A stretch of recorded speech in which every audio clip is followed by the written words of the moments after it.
ಅಂದ್ರೆ ಹೇಗಿರುತ್ತಪ್ಪ?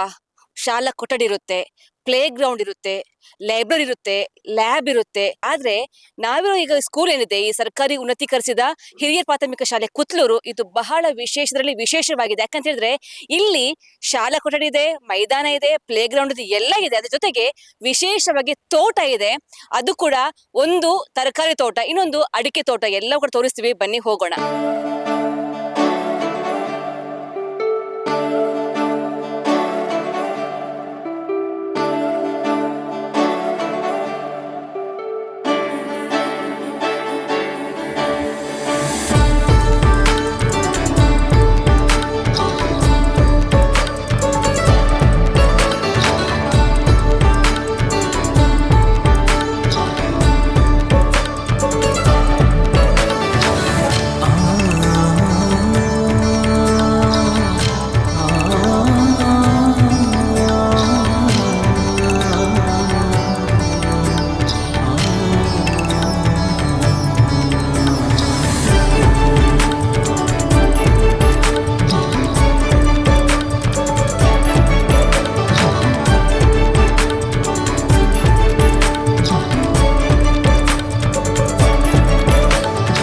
ಈ ಕುತ್ಲೂರು ಶಾಲೆ ಒಟ್ಟು 71 ವರ್ಷ ಹಳೆಯ ಸ್ಕೂಲ್ ಇದು.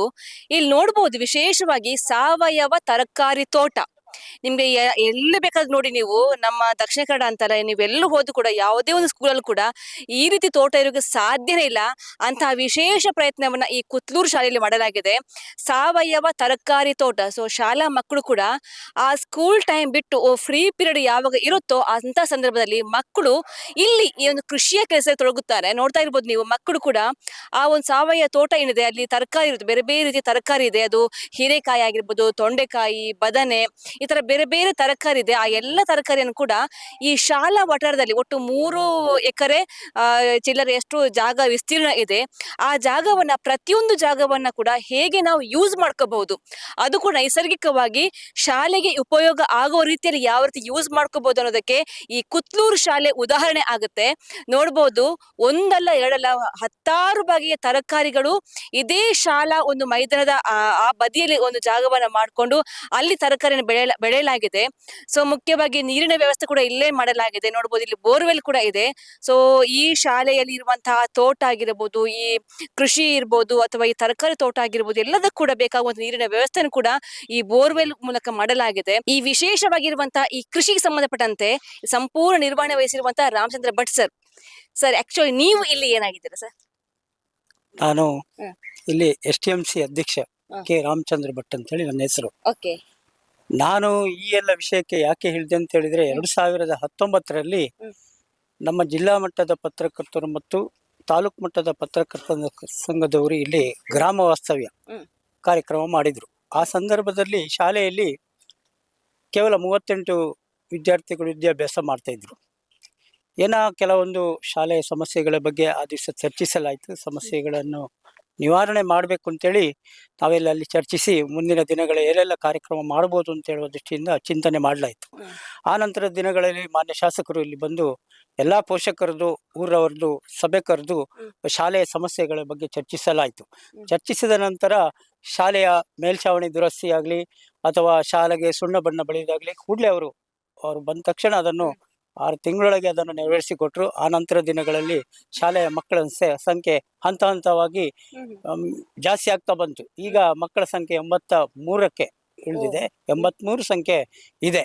ನನಗೆ ಖುಷಿ ಆಗೋದು ಅಂತ ಹೇಳಿದ್ರೆ, ಇಲ್ಲಿ ಎಲ್ಲ ಗುಡ್ಡಗಾಡು ಪ್ರದೇಶದಿಂದ ಬರುವಂತ ಮಕ್ಕಳು ತುಂಬಾ ದೂರ, ಒಂದೊಂದು ಮನೆಗೆ ಹೋಗ್ಬೇಕಾದ್ರೆ ಇಲ್ಲಿಂದ 3-4 ಕಿಲೋಮೀಟರ್ ನಡ್ಕೊಂಡು ಬರ್ಬೇಕಾಗ್ತದೆ. ಆದ್ರೆ ಎಲ್ಲ ಖಾಸಗಿ ಶಾಲೆಯ ಶಾಲೆಯವರು ಮನೆ ಮನೆಗೆ ಹೋಗಿ ವಾಹನದ ಸೌಲಭ್ಯ ಮಾಡ್ತಿದ್ರು. ಆದರೆ ನಮ್ಮ ಶಾಲೆಗೆ ಅದು ಇಲ್ಲದ ಕಾರಣ ಸಂಖ್ಯೆ ಕಡಿಮೆ ಆಗ್ತದೆ ಅಂತೇಳಿ ಪೇರೆಂಟ್ಸ್ ನಮ್ಮ ಹತ್ರ ಎಲ್ಲ ಹೇಳ್ತಿದ್ರು. ಆದರೆ ನಾವು ಸ್ವಂತವಾಗಿ ಒಂದು ಶಾಲೆಗೆ ಮಕ್ಕಳನ್ನು ಕರ್ಕೊಳ್ಬೇಕು ಅಂತೇಳಿ ನಾನೇ ಒಂದು ವಾಹನ ತಗೊಂಡೆ.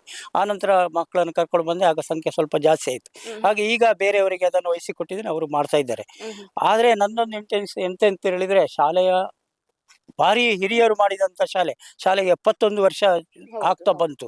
ಅದನ್ನು ನಾನು ಉಳಿಸ್ಬೇಕು, ನನ್ನೊಂದು ಸಾಧ್ಯತೆ ಇದೆ ಅಂತ ಹೇಳೋ ದೃಷ್ಟಿಯಿಂದ ಎಲ್ಲ ಊರವರನ್ನು ಸೇರಿಸಿಕೊಂಡು, ವಿದ್ಯಾಭಿಮಾನಿಗಳನ್ನು ಸೇರಿಸಿಕೊಂಡು, ಪರ ಊರಿನ ಸಂಘ ಸಂಸ್ಥೆಗಳನ್ನು ಸೇರಿಸಿಕೊಂಡು, ಹಾಗೆ ಸುಮಾರು ದಾನಿಗಳನ್ನು ಸೇರಿಸಿಕೊಂಡು ಈ ಒಂದು ಹಂತ ಇಳಿದಿದ್ದೇವೆ. ಈಗ ಹಂತ ಹಂತವಾಗಿ ನಮ್ಮ ಶಾಲೆ ಆ ತಾಲೂಕಲ್ಲೇ ಒಂದನೇ ಸ್ಥಾನಕ್ಕೆ ಬರಬೇಕು ಅಂತೇಳಿ ನನ್ನೊಂದು ಆಸೆ. ಅದು ಖಂಡಿತವಾಗಿ ಬರ್ತದೆ. ಖಾಸಗಿ ಶಾಲೆಗಳ ಪೈಪೋಟಿಯಿಂದಾಗ್ಲಿ ನಾವು ಪ್ರಥಮವಾಗಿ ಈ ಒಂದು ಏನಾದ್ರೂ ಒಂದು ಶಾಲೆಯಲ್ಲಿ ಉತ್ಪತ್ತಿ ತೆಗೆದು ಶಾಲೆಗೆ ಒಂದು ವಾಹನ ತಗೊಳ್ಬೇಕು, ಮಕ್ಕಳನ್ನು ಕರ್ಕೊಂಡು ಬರ್ಬೇಕು ಅಂತ ಹೇಳೋ ದೃಷ್ಟಿಯಿಂದ ಇದರ ಶಾಲೆಯ ಹಿಂದುಗಡೆ 1 ಎಕರೆ ಜಾಗದಲ್ಲಿ 400 ಅಡಿಕೆ ಮತ್ತು 20 ತೆಂಗಿನ ಮರಗಳನ್ನು ಹಾಕಿ ಒಂದು 3-4 ವರ್ಷ ಆಗುವಾಗ ಅದನ್ನು ಉತ್ಪತ್ತಿ ತೆಗೆದು ವಾಹನ ತಗೊಳ್ಬೇಕು ಅಂತ ಒಂದು ಆಸೆ. ಆದ್ರೆ ಪ್ರತಿ ಒಂದು ವರ್ಷ ಸಹ ನಮ್ಗೆ ಮಕ್ಕಳಿಗೆ ಬೇಕಾದಂತ ಬೇರೆ ಬೇರೆ ಚಟುವಟಿಕೆಗಳನ್ನು ಮಾಡಿಸ್ಬೇಕು, ಎಲ್ಲಿಂದ ಹೊರಗಡೆಯಿಂದ ನಾವು ತರಬಾರ್ದು. ಹಾಗೆ ಮಕ್ಕಳಿಗೆ ಒಂದು ಕೃಷಿಯ ಬಗ್ಗೆ ಒಂದು ಒಲವು ಮೂಡಿಸ್ಬೇಕು ಅಂತೇಳಿ ದೃಷ್ಟಿಯಿಂದ ಮಕ್ಕಳನ್ನೆಲ್ಲ ಒಟ್ಟುಗೂಡಿಸಿ ಅವರಿಗೊಂದು ಇಲ್ಲಿಯೇ ತರಕಾರಿ ಮಾಡಬೇಕು, ಸಾವಯವ, ಅದು ಸಹ ಯಾವುದೇ ಒಂದು ರಾಸಾಯನಿಕ ಗೊಬ್ಬರ ಹಾಕದೆ ಸಾವಯವ ಕೃಷಿಯನ್ನೇ ಅವರ ಹತ್ರ ಮಾಡಿಸ್ಬೇಕು ಅಂತೇಳಿ ದೃಷ್ಟಿಯಿಂದ 2019ರಿಂದ ನಿರಂತರವಾಗಿ ಇಲ್ಲಿಯವರೆಗೆ ನಾವು ಸಾವಯವ ಕೃಷಿ ಮಾಡ್ತಿದ್ದೆ. ಬಿಸಿ ಊಟಕ್ಕೆ ಬೇಕಾದಂಥ ತರಕಾರಿಗಳು ಆಗಿ ಎಷ್ಟೋ 2-3-4 ದೇವಸ್ಥಾನದ ಬ್ರಹ್ಮಕಲಶೋತ್ಸವಕ್ಕೆ, ಪತ್ರಕರ್ತ ಜಿಲ್ಲಾ ಮಟ್ಟದ ಪತ್ರಕರ್ತರ ಸಂಘದ ಸಮಾವೇಶಕ್ಕೆ, ಹಾಗೆ ಬೇರೆ ಬೇರೆ ನಮ್ಮ ಇಲಾಖೆಗಳಿಗೆ ಸಹ ನಾವು ತರಕಾರಿ ಕೊಟ್ಟದಿದೆ. ಅದು ನಮ್ಮ ಹೆಮ್ಮೆ. ಅದೇ ಈ ಎಲ್ಲ ಕೆಲಸ ನೋಡಿ ನಮ್ಗೆ ಹೋದ ವರ್ಷ 2023ರಲ್ಲಿ ನಮ್ಮ ಶಾಲೆಗೆ ಸುವರ್ಣ ನ್ಯೂಸ್ ಮತ್ತು ಕನ್ನಡಪ್ರಭ ಪತ್ರಿಕೆಯವರು ಸ್ಟೇಟ್ ಲೆವೆಲಲ್ಲಿ 80 ಶಾಲೆಗಳಲ್ಲಿ ನಮ್ಮ ಶಾಲೆಯನ್ನು ಆಯ್ಕೆ ಮಾಡಿ ರೈತ ರತ್ನ ಪ್ರಶಸ್ತಿಯನ್ನು ಕೊಟ್ಟದಕ್ಕೆ ನಾನು ತುಂಬ ಹೃದಯದ ಅಭಿನಂದನೆಗಳನ್ನು ಹೇಳಬೇಕಾಗ್ತದೆ. ಯಾಕೆ, ನನ್ನ ಜವಾಬ್ದಾರಿ ಇನ್ನಷ್ಟು ಜಾಸ್ತಿ ಮಾಡಿದ್ದಕ್ಕೆ. ಅದರಿಂದಾಗಿ ನಿರಂತರವಾಗಿ ನಾನು ಈ ಕಾರ್ಯಕ್ರಮ ಮಾಡ್ತೇನೆ. ಯಾಕೆಂತ ಹೇಳಿದ್ರೆ ನಾನು ಕೈ ಬಿಟ್ರೆ ಸಹ ನಾವು ಮುಂದಿನ ಪೀಳಿಗೆಗೆ ಇದು ಖಂಡಿತ ಮರ್ತೋಗ್ತದೆ ಅಂತ ಹೇಳೋ ದೃಷ್ಟಿಯಿಂದ ನಿರಂತರವಾಗಿ ಮಾಡ್ತಾ ಇದ್ದೇನೆ. ಹಾಗೆ ದಾನಿಗಳು, ಈಗ ಧರ್ಮಸ್ಥಳ ಗ್ರಾಮಾಭಿವೃದ್ಧಿ ಯೋಜನಾ ಪೂಜ್ಯ ಕಾವಂದರು ನಾನು ಪ್ರಶಸ್ತಿಯನ್ನು ಪಡ್ಕೊಂಡು ಪ್ರಥಮವಾಗಿ ಅಲ್ಲಿ ಹೋದಾಗ ಅವರಿಗೆ ಭಾರಿ ಖುಷಿ ಆಯ್ತು. ನನ್ನ ತಾಲೂಕಿನ ಶಾಲೆ ಇಷ್ಟು ಮೇಲೆ ಬಂದಿದೆ ಅಲ್ಲ, ನಿಮ್ಗೆ ಏನು ಬೇಕು ನನ್ನಿಂದ ಸಹಕಾರ ಅಂತ ಕೇಳಿದಾಗ ಕೂಡಲೇ ನನಗೆ ಒಂದು ಕೊಳವೆ ಬಾವಿಗೆ ಪಂಪು ಸೆಟ್ ಅಳವಡಿಸಲು ಮತ್ತು ಅದಕ್ಕೆ ನಮ್ಮ ತೋಟ ಮಾಡಿದ ಸುತ್ತಕ್ಕೆ ತಡೆ ಒಂದು ಮಾಡಬೇಕು, ಅದಕ್ಕೆ ಬೇಕು ಅಂತ ಕೇಳ್ಕೊಂಡಾಗ 2-2.5 ಲಕ್ಷ ಅನುದಾನವನ್ನು ನಮಗೆ ಕೊಟ್ಟು ತುಂಬ ಸಹಕಾರ ಮಾಡಿದ್ದಾರೆ. ಯಾಕೆಂತ ಹೇಳಿದ್ರೆ ಅವರಿಗೆ ಶಿಕ್ಷಣದ ಬಗ್ಗೆ ಇರುವ ಕಾಳಜಿ, ನಮ್ಮ ತಾಲೂಕಿನ ಮಕ್ಕಳು ಒಳ್ಳೇದಾಗಬೇಕು ಅಂತ ಹೇಳುವ ಕಾಳಜಿ ಇದು ತೋರಿಸ್ತದೆ. ಹಾಗಾಗಿ ಖಂಡಿತವಾಗಿ ಅವರು ಎಂದಿಗೂ ನಂದು ಕೈ ಬಿಡುವುದಿಲ್ಲ, ನನಗೆ ಪೂರ್ಣ ಆಶೀರ್ವಾದ ಮಾಡ್ತಾರೆ ಅಂತ ಹೇಳಿಸಿ ನಾನು ಅವರ ಧೈರ್ಯದಲ್ಲಿ ನಾನು ಹೇಳಿದ್ದೇನೆ. ನಾನು ಮೊದಲನೇದಾಗಿ ಪೂಜ್ಯ ಕಾವಂದರಿಗೆ ನಮ್ಮ ಊರಿನವರ ಪರವಾಗಿ ಹಾಗೂ ಗ್ರಾಮಸ್ಥರ ಪರವೂರಿನ ಪರವಾಗಿ ತುಂಬ ಹೃದಯದ ಅಭಿನಂದನೆಗಳನ್ನು ಹೇಳಲೇಬೇಕಾಗ್ತದೆ, ನನ್ನ ಕರ್ತವ್ಯ. ಅದೇ ಅವರು ನಾನು ಪ್ರತಿ ಸಲ ಸಹ ಹೋದಾಗ ನನಗೆ ಜ್ಞಾನದೀಪ ಶಿಕ್ಷಕರನ್ನು ಕೊಡಬೇಕು ಅಂತ ಹೇಳಿದ್ರು. ನಿರಂತರವಾಗಿ 4 ವರ್ಷಗಳಿಂದ ನಿರಂತರವಾಗಿ ಜ್ಞಾನದೀಪ ಶಿಕ್ಷಕರನ್ನು ಸಹ ಕೊಟ್ಟಿದ್ದಾರೆ. ಅದಲ್ಲದೆ ಮೊನ್ನೆ ಬೆಂಚ್ ಡೆಸ್ಕ್ಗಳನ್ನು ಸಹ ಇಲ್ಲಿಗೆ ಕೊಟ್ಟಿದ್ದಾರೆ. ನಾನು ಹೇಳಿದ ಮನವಿ ಮೇರೆಗೆ ಈಗ ಇನ್ನು ಪುನಃ ಸ್ಮಾರ್ಟ್ ಕ್ಲಾಸಸ್ ನಾವು ಕೊಡ್ತೇವೆ, ನೀವು ಶಾಲೆಯನ್ನು ಅಭಿವೃದ್ಧಿ ಮಾಡಬೇಕು ಅಂತೇಳಿ ನಾವು ಎಲ್ಲ ಪೇರೆಂಟ್ಸ್ ಎಲ್ಲ ಹೋಗಿ ಅವರಲ್ಲಿ ಮನವಿ ಮಾಡಿದಾಗ ಅವರು ಎಲ್ಲ ಕಾರ್ಯಕ್ರಮಗಳಿಗೆ ನಮಗೆ ಸ್ಪಂದಿಸಿದ್ದಾರೆ. ಮೊದಲಾಗಿ ಇವರವರ ಪರವಾಗಿ ಇನ್ನೊಂದು ಸಲ ಅವರಿಗೆ ಅಭಿನಂದನೆ ಹೇಳುತ್ತಾ, ಹಾಗೆ ಜಿಲ್ಲಾ ಮಟ್ಟದ ಪತ್ರಕರ್ತರ ಸಂಘದವರು ನಾವು ಅವರಿಗೆ ಸಹ ನಾವು ನಿರಂತರವಾಗಿ ಅದರ ಅಧ್ಯಕ್ಷರಾದ ಶ್ರೀನಿವಾಸ್ ಇಂದಾಜಿ ಅವರು ಸಹ ಬೇರೆ ಬೇರೆ, ನಾನು ಈ MCF ಕಂಪನಿ ನನಗೆ ಪರಿಚಯ ಇರಲಿಲ್ಲ, ನಿರಂತರವಾಗಿ MCF ಕಂಪನಿ ಸಂಪರ್ಕಗೊಂಡು 2 ವರ್ಷದಿಂದ ಮಕ್ಕಳಿಗೆ ಸಮವಸ್ತ್ರವನ್ನು ನೀಡ್ತಾ ಇದ್ದಾರೆ.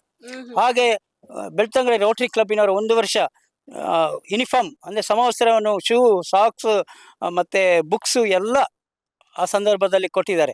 ಹಾಗೆ ಲಯನ್ಸ್ ಕ್ಲಬ್ಬಿನವರು, ಬೇರೆ ಬೇರೆ ಸಂಘ ಸಂಸ್ಥೆಗಳು, ಇಲ್ಲಿಯ ಹಳೆ ವಿದ್ಯಾರ್ಥಿಗಳಂತೂ ನನ್ನ ಜೊತೆನೇ ಇದ್ದು ಶಾಲೆಗೆ ಬೇಕಾದಂತ ಈಗ CC ಕ್ಯಾಮರಾ ಆಗಲಿ ಅಥವಾ ಈ ಶಾಲೆಗೆ ಮಕ್ಕಳನ್ನು ಯಾರು ಸೇರಿಸ್ತಾರ, ಪ್ರಥಮ 1ನೇ ಕ್ಲಾಸಿಗೆ ಯಾರು ಸೇರಿಸ್ತಾರ ಅವರ ಖಾತೆಗೆ 1,000 ಕೊಡುವ ಮುಖಾಂತರ ಅವರು ಪ್ರೋತ್ಸಾಹ ಮಾಡ್ತಾ ಇದ್ದಾರೆ. ಹಾಗಾಗಿ ನಮ್ಮ ಜೊತೆ ಎಲ್ಲ ಸಂಘ ಸಂಸ್ಥೆಗಳು ಹಾಗೂ ಹಳೆ ವಿದ್ಯಾರ್ಥಿಗಳು, ಇಲ್ಲಿಯ ವಿದ್ಯಾಭಿಮಾನಿಗಳು, ಇಲ್ಲಿಯ ಬೇರೆ ಬೇರೆ ಇದು ಎಲ್ಲ ಕೈ ಜೋಡಿಸಿದ್ರಿಂದ ಶಾಲೆ ಇಷ್ಟು ಬೆಳಗಲಿಕ್ಕೆ ಸಾಧ್ಯ.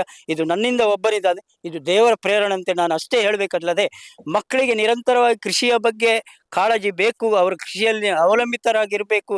ಕೃಷಿಯೇ ನಮ್ಮ ಇಲ್ಲಿ ಜೀವಳಾದ್ರಿಂದ ಕೃಷಿಯ ಬಗ್ಗೆ, ಸಾವಯವ ಕೃಷಿಯ ಸಂಪೂರ್ಣ ಮಾಹಿತಿ ಕೊಟ್ಟು ಅವರಿಂದ ಇಲ್ಲಿಂದ ಹೋಗ್ತಾರೆ, ಶಾಲೆಯಿಂದ ಹೋದ ತಕ್ಷಣ 5 ಗಂಟೆಗೆ ಪುರ 7-8 ಮಕ್ಕಳು ಬಂದು ನೀರು ಬಿಡುವ, ಅವ್ರಿಗೆ ಹೇಗೆ ಬಿಡಬೇಕು, ಹೇಗೆ ಕೃಷಿ ಮಾಡಬೇಕು ಅದನ್ನೆಲ್ಲ ನಾವು ಹೇಳಿಕೊಡ್ತೇವೆ. ಅದು ನನಗೆ ಸಂತೋಷ ಆಗ್ತದೆ. ಅವರನ್ನು ನಾವು ಏನಿದ್ರು ಖುಷಿಯಲ್ಲಿ ನಾವು ನಡ್ಕೊಂಡು ಹೋದ್ರೆ ಖಂಡಿತವಾಗಿ ಅವರು ಮಾಡ್ತಾರೆ ಅಂತೇಳಿ. ಈ ತೋಟ ಅಷ್ಟು ದೊಡ್ಡ ತೋಟ ಮಾಡ್ಬೇಕಾದ್ರೆ ನನ್ನದು ಒಬ್ಬಂದಲ್ಲ, ಊರಿನವರು, ಪೋಷಕರು, ನಮ್ಮ ಪೋಷಕರು ತುಂಬಾ ಒಂದು ದಿವಸ 2 ದಿವಸ ತುಂಬಾ ಕೆಲಸ ಮಾಡ್ತಾರೆ. ಎಲ್ರಿಗೂ ನಾನು ಅಭಿನಂದನೆ ಸಲ್ಲಿಸ್ತಾ ಈ ಸಂದರ್ಭದಲ್ಲಿ ನೀವು ಬಂದು ನಮ್ಮ ಶಾಲೆಯನ್ನು ಗುರುತಿಸಿ ನೀವೊಂದು ನಮ್ಗೆ ಇಲ್ಲಿಯ ಚಟುವಟಿಕೆಗಳ ಬಗ್ಗೆ ನೀವು ಇಷ್ಟೆಲ್ಲ ವ್ಯವಸ್ಥೆ ಮಾಡಿದ್ರೆ ನಿಮ್ಗೆ ಸುದ್ದಿ ಮಾಧ್ಯಮದ ಎಲ್ಲ ಸುದ್ದಿ ಬಿಡುಗಡೆ ಪತ್ರಿಕೆಯ ಮಾಧ್ಯಮ ಮಿತ್ರರಿಗೆ ನಾನು ಶಾಲೆಯ ಪರವಾಗಿ HMCಯ ಪರವಾಗಿ ಹಾಗೂ ಊರವರ ಪರವಾಗಿ ತುಂಬು ಹೃದಯದ ಅಭಿನಂದನೆಗಳನ್ನು ಸಲ್ಲಿಸ್ತೇನೆ.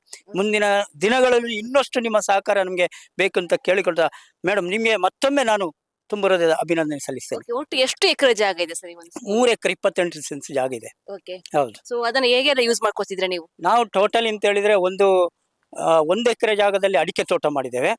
ಆಮೇಲೆ ಪುನಃ ಒಂದು ಒಳ್ಳೆ ಜಾತಿಯ ಕಿರಳಬೋಗಿ ಮರಗಳಿದೆ, ಅದರ ಬುಡವೆಲ್ಲ ಬಿಡಿಸಿ ಇನ್ನು ಮಕ್ಕಳಿಗೆ ಅಲ್ಲಿ ಓದ್ಲಿಕ್ಕೆ ಅಲ್ಲಿ ಎಕ್ಸಾಮ್ ಟೈಮಲ್ಲಿ ಆಗಲಿ ಇಂಥ ದಿನಗಳಲ್ಲಿ ಓದಬೇಕು ಅಲ್ಲೇ ಇರಬೇಕು ಅಂತೇಳಿ ಅದರ ಬುಡ ಎಲ್ಲ ಕ್ಲೀನ್ ಮಾಡಿಸಿ ಇನ್ನು ಸಿಮೆಂಟು ಚೇರ್ಗಳನ್ನೆಲ್ಲ ಹಾಕಿ ಅಲ್ಲಿ ಓದಲಿಕ್ಕೆ ವ್ಯವಸ್ಥೆ ಮಾಡಬೇಕು. ಊರಿನವರಿಗೆ ಅದರಲ್ಲಿ ರೆಸ್ಟ್ ತಗೊಳ್ಳಿಕ್ಕೆ ಬರಬೇಕು ಅಂತ ಆಗಬೇಕು ಅಂತೇಳಿ ಅದನ್ನು ಸಹ ಕ್ಲೀನ್ ಮಾಡಿಸಿದ್ದೇನೆ. ಶಾಲೆ ಎದುರುಗಡೆ ಸ್ವಲ್ಪ ಕೃಷಿ ಇರಬೇಕು ಅಂತೇಳಿ ತೆಂಗಿನ ಗಿಡಗಳಾಗಲಿ ಅಥವಾ ಚಿಕ್ಕು ಗಿಡಗಳು, ನುಗ್ಗೆ ಗಿಡಗಳು, ಬಾಳೆ ಗಿಡಗಳು ಎಲ್ಲ ಹಾಕಿದೆ. ಎಲ್ಲ ರೀತಿಯ ಇಲ್ಲಿ ಗಿಡಗಳಿದೆ. ಮಕ್ಕಳಿಗೆ ಸಹ ಅದರ ಬಗ್ಗೆ ಪರಿಜ್ಞಾನ ಬೇಕು ಅಂತ ಹೇಳುವ ದೃಷ್ಟಿಯಿಂದ ಮಾಡ್ತಿದ್ದೆ.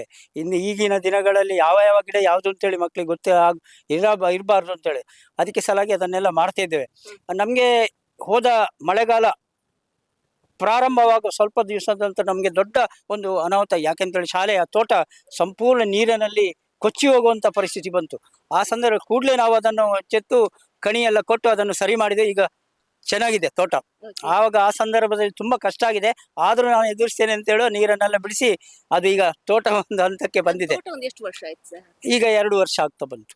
ಹೌದು. ಅದಕ್ಕೆ ನೀರೆಲ್ಲ ಹೇಗೆ ಅಥವಾ ಅದಕ್ಕೆ ಗೊಬ್ಬರ ಎಲ್ಲ ಹೇಗೆ ಮಾಡಿದ್ರು? ಈಗ ಅಲ್ಲಿ ಪಕ್ಕದ ಮನೆಯವರೊಬ್ರು ಅವರು ಹಟ್ಟಿ ಇದೆ, ಹಟ್ಟಿಗೆ ಹಾಸುಕಲ್ಲು ಹಾಕಿದ್ರಿಂದ ಆ ಸೆಗಣಿಯ ತೋಟ ಅವರ ಹಟ್ಟಿಯನ್ನು ತೊಳೆದ ನೀರು ಅಲ್ಲಿ ಹೊಂಡ ಉಂಟು, ಆ ಹೊಂಡಕ್ಕೆ ಶೇಖರಣೆ ಆಗ್ತದೆ. ಆ ಹೊಂಡದಿಂದ ನಾವು ಡೈರೆಕ್ಟ್ ಆಗಿ ನಮ್ಮ ಗಿಡಗಳಿಗೆ ದಿವಸಕ್ಕೆ 50 ಗಿಡಗಳಿಗೆ ಬಿಡ್ತೇವೆ. ಯಾಕೆಂತೇಳಿದ್ರೆ ಆ ನಮ್ಮ ಪೋಷಕನೇ ಆದ್ರೆ ದಿನೇಶ್ ದೇವಾಡಿಗ ಅಂತೇಳಿ ಅವ್ನು ತುಂಬಾ ನಮ್ಗೆ ಸಹಕಾರ ಕೊಡ್ತಾ ಇದ್ದೇನೆ ಆ ವಿಷಯದಲ್ಲಿ. ಶಾಲೆಗೆ ಏನ್ ಬೇಕಾದ್ರಿಂದ ನೀವು ತಕೊಂಡೋಗಿ, ಇಲ್ಲಿಗೆ ಸಹ ಎಲ್ಲ ಸೆಗಣಿ ತರುದು ಅಲ್ಲಿಂದೆ, ಅದೇ ಗಾಡಿಯಲ್ಲಿ ನೋಡಿ ಮಕ್ಕಳು ತಕೊಂಡ್ಬರುದು. ಅವರಿಗೆ ಸಹ ಸ್ವಲ್ಪ ಅದರಲ್ಲಿ ಇಂಟ್ರೆಸ್ಟ್ ಬರಬೇಕು ಅಂತ ಹೇಳೋ ದೃಷ್ಟಿಯಿಂದ ಗಾಡಿಯನ್ನು ತಕೊಂಡಿದ್ದೇನೆ. ಅದರಲ್ಲೇ ತಕೊಂಡು ಮಕ್ಕಳೇ ತಕೊಂಡು ಬಂದು ಎಲ್ಲ ಬುಡಕ್ಕೆ ಎಲ್ಲ ಹಾಕ್ತಾರೆ. ನಾನು ಸಹ ಇರ್ತೇನೆ ಅವ್ರ ಜೊತೆ ಮಾಡಿಸ್ತಾ ಇದ್ದೇವೆ. ಹಾಗೆ ಅಲ್ಲಿ ಸಹ ಹಾಗೆ ಅಲ್ಲಿ ನೀರು ದಿವಸಕ್ಕೆ 4 ಸಲ ನಾವು ನೀರು ಚೇಂಜ್ ಮಾಡಬೇಕಾಗ್ತದೆ. ಒಂದು ಸಲ 15 ಸ್ಪ್ರಿಂಕ್ಲರ್ ರನ್ ಆಗ್ತದೆ, 4 ಸಲ ಬಂದು ನಾವು ಸ್ಪ್ರಿಂಕ್ಲರ್ ಚೇಂಜ್ ಮಾಡಿ ಹೋಗ್ತೇವೆ. ಹಾಗೆ ಪೋಷಕರು ಇಲ್ಲಿ ಪಕ್ಕದ ಮನೆಯವರೆಲ್ಲ ಚೇಂಜ್ ಮಾಡ್ಲಿಕ್ಕೆ ನಾನು ಇಲ್ಲದಿದ್ರು ಅವರು ಸಹಕಾರ ಕೊಡ್ತಾರೆ, ಅವ್ರು ಸಹ ಚೇಂಜ್ ಮಾಡ್ತಾರೆ. ಹಾಗೆ ನಿರಂತರವಾಗಿ ನಡೀತಾ ಮುಂದಿನ ದಿನಗಳಲ್ಲಿ ಇನ್ನಷ್ಟು ಒಳ್ಳೇದಾಗ್ತದೆ ಅಂತ ಹೇಳುವ ನನ್ನ ಉದ್ದೇಶ ಇದೆ. ಖರ್ಚು ವೆಚ್ಚ ಎಲ್ಲ ಹೇಗೆ ಮಾಡ್ತೀರಾ ಸರ್? ಎಲ್ಲ ಸಹಕಾರ ಇದೆಯಾ? ನಾವು ಅಂತ ಹೇಳಿದ್ರೆ ನಾನಾಗಿಯೇ ಕೆಲವು ಖರ್ಚು ವೆಚ್ಚಗಳನ್ನು ಭರಿಸ್ತಾ ಇದ್ದೇನೆ, ಮಾಡ್ತಾ ಇದ್ದೇನೆ. ಯಾಕೆಂತ ಹೇಳಿದ್ರೆ ನನ್ನೊಂದು ಧ್ಯೇಯ ಅಂತ ಹೇಳಿದ್ರೆ ಮಕ್ಕಳಿಗೊಂದು ಶಾಲೆಗೆ ಬರ್ಲಿಕ್ಕೆ ಇಲ್ಲಿ ವಾಹನ ತಗೊಳ್ಬೇಕು ಅಂತ ಹೇಳಿ ಒಂದೇ ಉದ್ದೇಶ ನಂದು. ನಮ್ಮ ಸರ್ಕಾರಿ ಶಾಲೆಯ ಮಕ್ಕಳು ಇನ್ನೊಂದು ಶಾಲೆಗೆ ಅಲ್ಲಿ ವೆಹಿಕಲ್ ಉಂಟು, ವಾಹನ ಉಂಟು ಅಂತ ಹೇಳಬಾರ್ದು. ನಮ್ಮ ಶಾಲೆಯಲ್ಲಿ ಸಹ ಉಂಟು ಅಂತ ಹೇಳುವ ದೃಷ್ಟಿಯಿಂದ ನಾನೊಂದು ಉದ್ದೇಶ ಮಾಡ್ತಾ ಇದ್ದೇನೆ. ಅದು ಖಂಡಿತ ಆಗ್ತದೆ. ದೇವರ ಆಶೀರ್ವಾದದ ಪೂಜ್ಯ ಕಾವಂದರ ಆಶೀರ್ವಾದ ಇದೆ ನನ್ನ ಮೇಲೆ ಅಂತೇಳಿ ನನಗೆ ಧೈರ್ಯ ಉಂಟು. ಈಗಿನ ಮಕ್ಕಳು ಮಣ್ಣು ಮುಟ್ಟಿದ್ರು ಸಾಕು ಶೀ ಅನ್ನುವಂತಹ ಕಾಲ ಇದು. ಅದ್ರಲ್ಲಿ ನೋಡ್ಬೋದು ಈ ಶಾಲಾ ಮಕ್ಕಳು ಈ ಸೆಗಣಿ ನೀರನ್ನ ಮಿಕ್ಸ್ ಮಾಡ್ತಾ ಇದ್ದಾರೆ. ಬಿಕಾಸ್ ಇಲ್ಲಿರುವಂತಹ ಈ ಸಾವಯವ ಕೃಷಿಗೆ ಗೊಬ್ಬರ ಬೇಕು ಅನ್ನೋ ಕಾರಣಕ್ಕೋಸ್ಕರ ಇಲ್ಲಿ ಪಕ್ಕದಲ್ಲಿರುವಂತಹ ಮನೆಯಿಂದೆಲ್ಲ ಸೆಗಣಿ ಸಂಗ್ರಹ ಮಾಡಿ ಅದನ್ನ ಈ ಒಂದು ಸಿಂಟೆಕ್ಸ್ಗೆ ಹಾಕಿ ಅಲ್ಲಿ ನೀರನ್ನ ಹಾಕಿ ಅದ್ರ ಮಿಕ್ಸ್ ಮಾಡಿಬಿಟ್ಟು ಅದೇ ಕೈಯಲ್ಲಿ ಆ ಸೆಗಣಿ ನೀರನ್ನು ಎತ್ಕೊಂಡು ಆ ತೋಟಗಳಿಗೆ ಹಾಕ್ತಾ ಇದ್ದಾರೆ. ಅವರ ಮುಖದಲ್ಲಿ ಯಾವುದೇ ಕೂಡ ಒಂದು ಅಸಹ್ಯ ಭಾವನೆ ಇಲ್ಲ, ಬಟ್ ಆದ್ರೆ ಅವರಿಗೊಂದು ನೆಮ್ಮದಿ ಖುಷಿ ಇದೆ. ಸೊ ಇದ್ರ ಬಗ್ಗೆ ಮಾತಾಡ್ಸೋಣ. ಏನಪ್ಪ ಇನ್ನ ಹೆಸರು? ಚಿರಂಜೀವಿ. ಓಕೆ, ನಿಮ್ಮ ಅಪ್ಪ ಅನ್ಸುತ್ತೆ ಅಲ್ವಾ ಇವರು? ರಾಮಚಂದ್ರ ಭಟ್. ಓಕೆ, ಈ ಒಂದು ಸಂಪೂರ್ಣ ತೋಟ ಇರ್ಬೋದು, ಕೃಷಿ ಬಗ್ಗೆ ಸಂಪೂರ್ಣ ನಿರ್ವಹಣೆ ವಹಿಸಿರುವಂತಹ ರಾಮಚಂದ್ರ ಭಟ್ ಅವರ ಮಗ ಇವರು. ಎಷ್ಟು ಖುಷಿ ಆಗ್ತದೆ ಈ ಒಂದು ಸ್ಕೂಲಲ್ಲಿ ಒಂದು ಕಡೆ ಎಜುಕೇಶನ್, ಇನ್ನೊಂದು ಕಡೆ ಅಗ್ರಿಕಲ್ಚರ್ ಬಗ್ಗೆ ಎಲ್ಲ ಒಂದು ನಿಮ್ಗೆ ಪ್ರಾಕ್ಟಿಕಲ್ ಆಗಿ ಎಲ್ಲ ಹೇಳಿಕೊಡ್ತಾ ಇದ್ದಾರೆ, ಮಾಡಿಸ್ತಾ ಇದ್ದಾರೆ. ಎಷ್ಟು ಖುಷಿ ಆಗ್ತದೆ? ತುಂಬಾ ಖುಷಿ ಆಗ್ತದೆ. ಅದು ಸಂಜೆ 5 ಗಂಟೆ ಆಗುವಾಗ ಬರ್ತೇವೆ ಇಲ್ಲಿಗೆ. ಮತ್ತೆ ಎಲ್ಲ ಗಿಡಗಳಿಗೆ ನೀರು ಬಿಡ್ತೇವೆ. ಮತ್ತೆ ಚಪ್ಪರ ಮತ್ತೆ ಗಿಡ ಗುಂಡಿ ತೆಗೆದು ಗಿಡ ನಡ್ತೇವೆ. ಅದು ನಮ್ಮ ಹತ್ರನೇ ನಡ್ಲಿಕ್ಕೆ ಹೇಳ್ತಾರೆ, ಅವರು ನಡುದಿಲ್ಲ. ಮತ್ತೆ ಎಲ್ಲ ಕೆಲಸ ಎಲ್ಲ ಹೇಳ್ತಾರೆ, ಅದನ್ನು ನಾವು ಮಾಡ್ತೇವೆ. ನೀವು ಮಾಡ್ತೀರಾ? ಸೊ ಸೆಗಣಿ ನೀರೆಲ್ಲ ಹಾಕ್ತೇವೆ. ಇದೆಲ್ಲ ನೋಡಿದಾಗ, ಇದೆಲ್ಲ ಮಾಡಿದಾಗ ಮುಂದೆ ಕೃಷಿ ಮಾಡ್ಬೇಕು ಅಂತ ಇಂಟ್ರೆಸ್ಟ್ ಹುಟ್ಟಿದೆಯಾ ಹೇಗೆ? ತುಂಬಾ ಆಸೆ ಆಗ್ತದೆ ಹೀಗೆ ಮಾಡ್ತಾ ಮಾಡ್ತಾ ಇರುವಂತ. ಇರ್ಬೇಕು ಅಂತ. ಓಕೆ, ಸೊ ಯಾವ ಕ್ಲಾಸ್ ಪೀರಿಯಡ್ ಮಧ್ಯದಲ್ಲಿ ಕೂಡ ಬರ್ತೀರಾ ಫ್ರೀ ಇದ್ದಾಗ? ಹಾ, ಫ್ರೀ ಇದ್ದಾಗ ಬರ್ತೇವೆ, ಇದಕ್ಕೆ ನೀರ್ ಬಿಟ್ಟು ಹೋಗ್ತೇವೆ. ಮತ್ತೆ ಸಂಜೆ ಬಂದು ಬೇರೆ ಕೆಲಸ ಇರ್ತದೆ, ಓಕೆ, ಅದನ್ನ ಈ ಎಜುಕೇಶನ್ ಎಲ್ಲ ಹೇಗಿದೆ? ಹಾ, ಖುಷಿ ಆಗ್ತದೆ. ತುಂಬಾ ಚೆನ್ನಾಗಿ ಹೇಳ್ಕೊಡ್ತಾರೆ. ಟೀಚರ್ನವ್ರು ಸಹ ಬಿಡ್ತಾರೆ ನೀರ್ ಬಿಡ್ಲಿಕ್ಕೆ ಎಲ್ಲ ಫ್ರೀ ಇದ್ದಾಗ. ಓಕೆ, ನೀನೇ ಕೆಲಸ ಮಾಡ್ತೀವಿ ಇಲ್ಲೆಲ್ಲ? ಇಲ್ಲಿ ಒಮ್ಮೊಮ್ಮೆ ಸಂಜೆ ಬರ್ತಿರ್ತೇವೆ ನೀರ್ ಬಿಡ್ಲಿಕ್ಕೆ. ಹ. ಆಮೇಲೆ ಇಲ್ಲಿ ನೀರು ಹಾಕಿ ಸಗಣಿ ನೀರನ್ನೆಲ್ಲ ಗಿಡದ ಬುಡಕ್ಕೆಲ್ಲ ಹಾಕ್ತೇವೆ. ಸೆಕೆಂಡ್ ಎಲ್ಲಿಂದ ತರ್ತೀರಾ ನೀವು? ಸಗಣಿ ಅಲ್ಲಿ ತೋಟದಲ್ಲಿ ಒಂದು ಹೊಂಡ ಉಂಟು, ಅಲ್ಲಿಂದ ತರ್ತೇವೆ. ನೀವೇ ತರ್ತೀರಾ? ಹಾ. ಅದು ಒಂದು ಗಲೀಜಾಗಲ್ವಾ? ಇಲ್ಲ, ಏನು ಆಗಲ್ಲ. ನಮ್ಮ ಮನೆಯಲ್ಲಿ ಕೂಡ ದನಗಳುಂಟು. ಓ ನೋಡಿ, ಇದು ಆಕ್ಚುಲಿ ಪಾಯಿಂಟ್ ಅಂತ ಹೇಳಿದ್ರೆ, ಮಕ್ಕಳಿಗೆ ಸೆಗಣಿ ಅಂದ್ರೆ ಅಸಹ್ಯ ಆಗಲ್ಲ, ಖುಷಿ ಇದೆ, ಅದರಿಂದ ನೆಮ್ಮದಿ ಇದೆ, ಜೊತೆಗೆ ನಿಮ್ಮ ಕೈಯಿಂದಲೇ ಕೃಷಿ ಇಲ್ಲಿ ಆಗ್ತಾ ಇರುವಂತ ಖುಷಿ ಇದೆ ನಿಮಗೆ? ಹಾ, ತುಂಬಾ ಖುಷಿ ಇದೆ. ಓಕೆ, ಏನೆಲ್ಲ ಕೆಲಸ ಮಾಡ್ತೀವಿ ಇಲ್ಲಿ? ಇಲ್ಲಿ ಗಿಡಗಳಿಗೆ ನೀರು ಬಿಡ್ತೇವೆ, ಆಮೇಲೆ ತರಕಾರಿಯನ್ನು ಒಮ್ಮೊಮ್ಮೆ ಕೊಯ್ತೇವೆ, ಆಮೇಲೆ ಅಲ್ಲಿ ಸಗಣಿ ನೀರೆಲ್ಲ ಬಿಡ್ತೇವೆ. ಓಕೆ, ಸೊ ಇಲ್ಲಿ ಆಗುವಂತ ತರಕಾರಿ ನಿಮ್ಗೆ ಬಿಸಿ ಊಟಕ್ಕೆ ಸಿಗುತ್ತೆ? ಹೌದು. ಸೊ ತುಂಬಾ ಟೇಸ್ಟ್ ಆಗಿರುತ್ತೆ? ಹೌದು, ತುಂಬಾ ಟೇಸ್ಟಿ. ತುಂಬಾ ಟೇಸ್ಟ್ ಆಗಿರುತ್ತೆ. ನೀನ್ ಎಷ್ಟನೇ ಕ್ಲಾಸು? 4ನೇ ಕ್ಲಾಸ್. ಏನ್ ಹೆಸರು? ರಿಷಿಕ್. ಕೃಷಿಕ್ ಕೃಷಿ ಮಾಡ್ತಾ ಇದ್ದಾನೆ, ಇಲ್ಲಿ ಕೃಷಿ ತೋಟಕ್ಕೆ ನೀರ್ ಹಾಕ್ತಾ ಇದ್ದಾನೆ. ಸೂಪರ್, ಹೆಸರಿಗೆ ಸರಿಯಾಗಿ ಕೆಲಸ ಮಾಡ್ತಾ ಇದೀಯಾ. ಇಲ್ಲಿ ಏನೆಲ್ಲ ಕೆಲಸ ಮಾಡ್ತೀನಿ ನೀನು? ನೀರು, ನೀರು ಬಿಡ್ತೀಯಾ, ಮತ್ತೆ ಅಮ್ಮಿ ನೀರು, ಅಂಬಿ ನೀರು ಬಿಡ್ತಾನೆ ಇವನು, ಅಂಬಿ ನೀರು ಬಿಡ್ತಾನೆ. ಮತ್ತೆ ಅದು ಗುಂಡಿ ಎಲ್ಲ ತೆಗೆದು ಗಿಡ ನೆಡ್ತೇವೆ. ಗುಣಿ ಇಡ್ರು ಗಿಡ ನೆಡ್ತೀಯ. ಸೊ ಕ್ಲಾಸ್ ಎಲ್ಲ ಟೀಚರ್ಸ್ ಏನ್ ಹೇಳ್ತಾರೆ? ಕ್ಲಾಸ್ ಫ್ರೀ ಇರುವಾಗ ಬಿಡ್ತಾರೆ. ಓಕೆ, ಸೊ ಮನೇಲಿ ಕೂಡ ಕೃಷಿ ಇದೆಯಾ? ಇದೆ. ಅಲ್ಲಿ ಕೂಡ ಕೆಲಸ ಮಾಡ್ತೀಯಾ? ಅಪ್ಪ ಅಪ್ಪ ಜೊತೆ ಕೆಲಸ ಮಾಡ್ತೀಯಾ? ಸೊ ಮುಂದೆ ಏನಾಗಬೇಕು ಅಂತಿದ್ಯಾ? NSG ಕಮಾಂಡರ್ ಆಗ್ಬೇಕು ಅಂತಿದ್ಯಾ? ವಾವ್, ಈಗ ಈಗ ಈಗ ಕೃಷಿಕ ಮುಂದೆ ಕಮಾಂಡರ್ ಆಗ್ಬೇಕು ಅನ್ನೋಂತ ದೊಡ್ಡ ಧ್ಯೇಯ ಇದೆ. ಆಲ್ ದಿ ಬೆಸ್ಟ್, ಆಯ್ತಾ? ಈ ಶಾಲೆಯ ಗಂಡು ಮಕ್ಕಳಾಗಿರ್ಬೋದು, ಹೆಣ್ಮಕ್ಳು ಎಲ್ಲರೂ ಕೂಡ ಸೇರ್ಕೊಂಡು ಇಲ್ಲಿ ತೋಟದ ಎಲ್ಲ ಕೆಲಸವನ್ನ ಮಾಡ್ತಾ ಇದ್ದಾರೆ. ಏನಮ್ಮ ಹೆಸರು ನಿಂದು? ಶ್ರಾವಣಿ. ಎಷ್ಟನೇ ಕ್ಲಾಸು? 6ನೇ. ಓಕೆ, ಇಲ್ಲಿ ನಿಮ್ಮ ಒಂದು ಸ್ಕೂಲ್ ತುಂಬಾ ಸ್ಪೆಷಲ್, ನಮ್ ಕೂಡ ಅಷ್ಟೇ ಸ್ಪೆಷಲ್ ಫೀಲ್ ಆಗ್ತದೆ. ಇಲ್ಲಿ ಕೇವಲ ಎಜುಕೇಶನ್ ಮಾತ್ರ ಅಲ್ಲ, ಕೃಷಿ ಇದೆ, ಸಾವಯವ ಕೃಷಿ ಇದೆ, ತೋಟ ಇದೆ. ಇಂಥ ಸ್ಕೂಲಲ್ಲಿ ಓದೋದು ಎಷ್ಟು ಹೆಮ್ಮೆ ಅನಿಸ್ತಾ ಇದೆ? ನಮ್ಗೆ ತುಂಬಾ ಹೆಮ್ಮೆ ಅನಿಸ್ತದೆ, ಯಾಕಂದ್ರೆ ಇಲ್ಲಿ ಎಲ್ಲ ಶೈಕ್ಷಣಿಕ ಚಟುವಟಿಕೆಯೊಂದಿಗೆ ಕೃಷಿ ಚಟುವಟಿಕೆ ಕೂಡ ಇಲ್ಲಿ ಹೇಳಿಕೊಡ್ತಾರೆ. ಹಾಗೆ ನಮ್ಗೆ ಖುಷಿ ಆಗ್ತದೆ. ಇಲ್ಲಿ ಏನೆಲ್ಲ ಕೆಲಸ ಮಾಡ್ತೀಯಾ? ನಾವು ಅಲ್ಲಿ ಶಾಲಾ ಮುಂಭಾಗದಲ್ಲಿ ಗಿಡ ಎಲ್ಲ ನೆಟ್ಟಿದ್ದೀವಿ, ಮಾವಿನ ಮರದ ಕೆಳಗೆ. ಅದನ್ನು ದಿನನಿತ್ಯ ಪ್ರತಿ ನೀರು ಹಾಕ್ತೇವೆ, ಸಂಜೆ ಕೂಡ ನೀರು ಹಾಕ್ತೇವೆ, ಬೆಳಗ್ಗೆ ಕೂಡ ನೀರು ಹಾಕ್ತೇವೆ. ಸತ್ಕಾರ್ಯ ಮಾಡಿದ್ರೆ ಯಾವುದೇ ರೀತಿಯಲ್ಲಿ ಸಹಕಾರ ಬರುತ್ತೆ ಅನ್ನೋದಕ್ಕೆ ಇದೊಂದು ಸಾಕ್ಷಿ. ಈ ಕುತ್ಲೂರು ಶಾಲೆಗೆ ಒಂದು ಶೌಚಾಲಯ ವ್ಯವಸ್ಥೆಯನ್ನ MRP ಅವರು ಮಾಡ್ತಾ ಇದ್ದಾರೆ. ಸೊ ಈ ಹಿಂದೆ ಹಳೆ ಶೌಚಾಲಯ ಅಲ್ಲಿ ಕಾಣಿಸ್ತಾ ಇದೆ, ಪಕ್ಕದಲ್ಲೇ ಇದೆ. ಅದರ ಈ ಕಡೆ ಒಂದು ಹೊಸದಾಗಿರುವಂತಹ ಟಾಯ್ಲೆಟ್ ಕೆಲಸ ಆಗ್ತಾ ಇದೆ, ಇದು MRP ಅವರು ಮಾಡ್ತಾ ಇದ್ದಾರೆ. ಸೊ ಈ ಶಾಲೆಯಿಂದಲೇ ಒಂದು ಮನವಿ ಹೋಗಿತ್ತು, ನಮ್ಮ ಸ್ಕೂಲಿಗೆ ಒಂದು ಶೌಚಾಲಯ ಬೇಕು, ಸುಸಜ್ಜಿತವಾಗಿರುವಂತಹ ಟೈಲ್ಸ್ ಬೇಕು, ಮತ್ತೆ ಶೌಚಾಲಯ ವ್ಯವಸ್ಥೆ ಬೇಕು ಅಂತ ಒಂದು ಮನವಿ ಮಾಡಿದ್ರು. ಆ ಮನವಿಗೆ ಸ್ಪಂದನೆ ಕೊಟ್ಟಂತಹ MRP ಅವರು ಇದೀಗ ಇಲ್ಲಿ ಶೌಚಾಲಯ ವ್ಯವಸ್ಥೆ ಮಾಡಿದ್ದಾರೆ.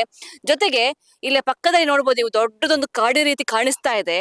ಈ ಕಾಡು ಅನ್ನೋದು ಇದು ಕೂಡ ಈ ಶಾಲಾ ಒಂದು ಜಾಗದಲ್ಲೇ ಬರುತ್ತೆ. ಈ ಒಂದು 3 ಎಕರೆ ಸಮಥಿಂಗ್ ಎಷ್ಟು ಜಾಗ ಇದೆಯೋ ಆ ಜಾಗದಲ್ಲಿ ಶಾಲೆ ಇದೆ, ಸಾವಯವ ಕೃಷಿ ಇದೆ, ಜೊತೆಗೆ ಇದೊಂದು ದೊಡ್ಡದಾಗಿರುವಂತಹ ಒಂದು ಕಾಡಿನ ಜಾಗ ಕೂಡ ಇದೆ. ಇಲ್ಲಿ ಮಾವಿನ ಮರ ಆಗಿರ್ಬೋದು, ಆಮೇಲೆ ಹಲಸಿನ ಹಣ್ಣಿನ ಮರ ಆಗಿರ್ಬೋದು, ನೇರಳೆ ಹಣ್ಣಿನ ಮರ, ಈ ತರ ಬೇರೆ ಬೇರೆ ರೀತಿಯ ಮರಗಳು ಕೂಡ ಇಲ್ಲಿ ಇದೆ. ಇದೇ ಜಾಗವನ್ನ ಮುಂದೆ ಒಂದು ಪಾರ್ಕ್ ರೀತಿ ಮಾಡ್ಬೇಕು ಅನ್ನೋ ಒಂದು ಆಸೆ ಕೂಡ ಇದೆ, ಕನಸು ಕೂಡ ಇದೆ. ಸೊ ಇಲ್ಲೇ ಒಂದು ಕಲ್ಲಿನ ಬೆಂಚನ್ನ ಹಾಕಿ ಮಕ್ಕಳು ಒಂದು ಫ್ರೀ ಹೊತ್ತಲ್ಲಿ ಇಲ್ಲೇ ಬಂದು ಓದುವಂತ ಕೆಲಸವನ್ನ ಇಲ್ಲಿ ಮಾಡ್ಬೇಕು ಅನ್ನುವಂತ ಇಚ್ಛೆ ಕೂಡ ಇವರಿಗಿದೆ. ಸೊ ಆ ಎಲ್ಲ ಕೆಲಸವನ್ನ ಅಂತ ಹೇಳಿದ್ರೆ ಈ ಶಾಲಾ ಮಕ್ಕಳಿಗೆ ಏನೆಲ್ಲ ಬೇಕು, ಅವರಿಗೆ ಖುಷಿಯಾಗುವ ರೀತಿಯಲ್ಲಿ ಈ ಶಾಲೆಯನ್ನು ಅಭಿವೃದ್ಧಿ ಪಡಿಸುವಂತ ಎಲ್ಲಾ ಕೆಲಸವನ್ನು ಕೂಡ ಈ ಶಾಲೆಯ SDMC ಅಧ್ಯಕ್ಷರಾಗಿರುವಂತ ರಾಮಚಂದ್ರ ಭಟ್ ಆಗಿರ್ಬೋದು, ಪೋಷಕರು, ಕೆಲವೊಬ್ರು ಸಹಕಾರ ಕೊಡುವಂತ ಅನೇಕ ಸಂಘ ಸಂಸ್ಥೆಗಳು ಎಲ್ಲರೂ ಕೂಡ ಮಾಡ್ತಾ ಇದ್ದಾರೆ. ನಿಜ ಕೂಡ ಈ ಒಂದು ಕುತ್ಲೂರು ಶಾಲೆ ಒಂದು ರೀತಿ ಮಾದರಿ ಅಂದ್ರೂ ಕೂಡ ತಪ್ಪಾಗೋದಿಲ್ಲ. ಶಾಲಾ ಹಿಂಭಾಗದಲ್ಲಿ 1 ಎಕರೆ 10 ಸೆಂಟ್ಸ್ ಜಾಗದಲ್ಲಿ ಒಂದು ತೋಟ ಇದೆ. ನೋಡ್ಬೋದು ಎಷ್ಟು ಚೆನ್ನಾಗಿದೆ ಅಂತ ಹೇಳಿದ್ರೆ, ಯಾವ್ಯಾವ ಕೃಷಿಕರು ಕೂಡ ಇಷ್ಟೊಂದು ಅದ್ಭುತವಾಗಿ ಇಷ್ಟೊಂದು ಚೆನ್ನಾಗಿ ನಿರ್ವಹಣೆ ಮಾಡಕ್ಕೆ ಸಾಧ್ಯನೇ ಇಲ್ಲ. ಸೊ ಇಲ್ಲಿ ಪೋಷಕರು, ಮಕ್ಕಳು, ಆಮೇಲೆ ಕೆಲವೊಬ್ರು ಇಲ್ಲಿ ಸಿಬ್ಬಂದಿಗಳು ಸೇರ್ಕೊಂಡು ಈ ತೋಟವನ್ನ ನಿರ್ವಹಣೆ ಮಾಡ್ತಾ ಇದ್ದಾರೆ.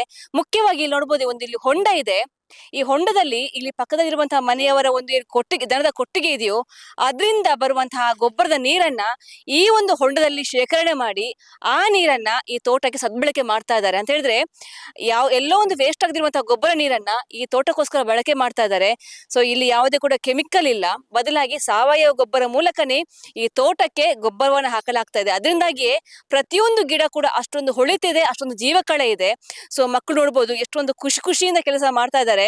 ಸೊ ಹೆಚ್ಚಿನ ಪೇರೆಂಟ್ಸ್ ಹೇಳ್ತಾರೆ ಮನೆಯಲ್ಲಿ ಮಕ್ಕಳು ಕೆಲಸ ಮಾಡೋದಿಲ್ಲ, ಕೆಲಸ ಹೇಳಿದ ಕೂಡಲೇ ಅಯ್ಯೋ ನಂಗೆ ಅದು ನೋವು ಇದು ನೋವು, ಅಲ್ಲಿ ಇದೆ, ಅಲ್ಲಿ ಕೆಲಸ ಇದೆ, ಇಲ್ಲಿ ಹೋಮ್ವರ್ಕ್ ಇದೆ ಅಂತ ಹೇಳ್ತಾರೆ. ಆದ್ರೆ ಇಲ್ಲಿ ನೋಡ್ಬೋದು ಈ ಶಾಲೆಯ ಮಕ್ಕಳು ಒಂದು ಕಡೆ ಎಜುಕೇಶನ್ ಇದೆ, ಅದರ ಮಧ್ಯೆ ಈ ಕೃಷಿಯ ಎಜುಕೇಶನ್ ಕೂಡ ಸಿಗ್ತಾ ಇದೆ. ಆ ಮಕ್ಕಳು ಅಷ್ಟು ಖುಷಿಯಿಂದ ಎಲ್ಲ ಇನ್ವಾಲ್ವ್ಮೆಂಟ್ ಮಾಡ್ಕೊಂಡು ಆ ತೋಟದ ಕೆಲಸವನ್ನ ಮಾಡ್ತಾ ಇದ್ದಾರೆ, ನೀರು ಬಿಡ್ತಾ ಇದ್ದಾರೆ, ಅದರ ಕೊಳೆ ತೆಗಿತಾ ಇದ್ದಾರೆ, ಎಲ್ಲವನ್ನು ಕೂಡ ಮಾಡ್ತಾ ಇದ್ದಾರೆ.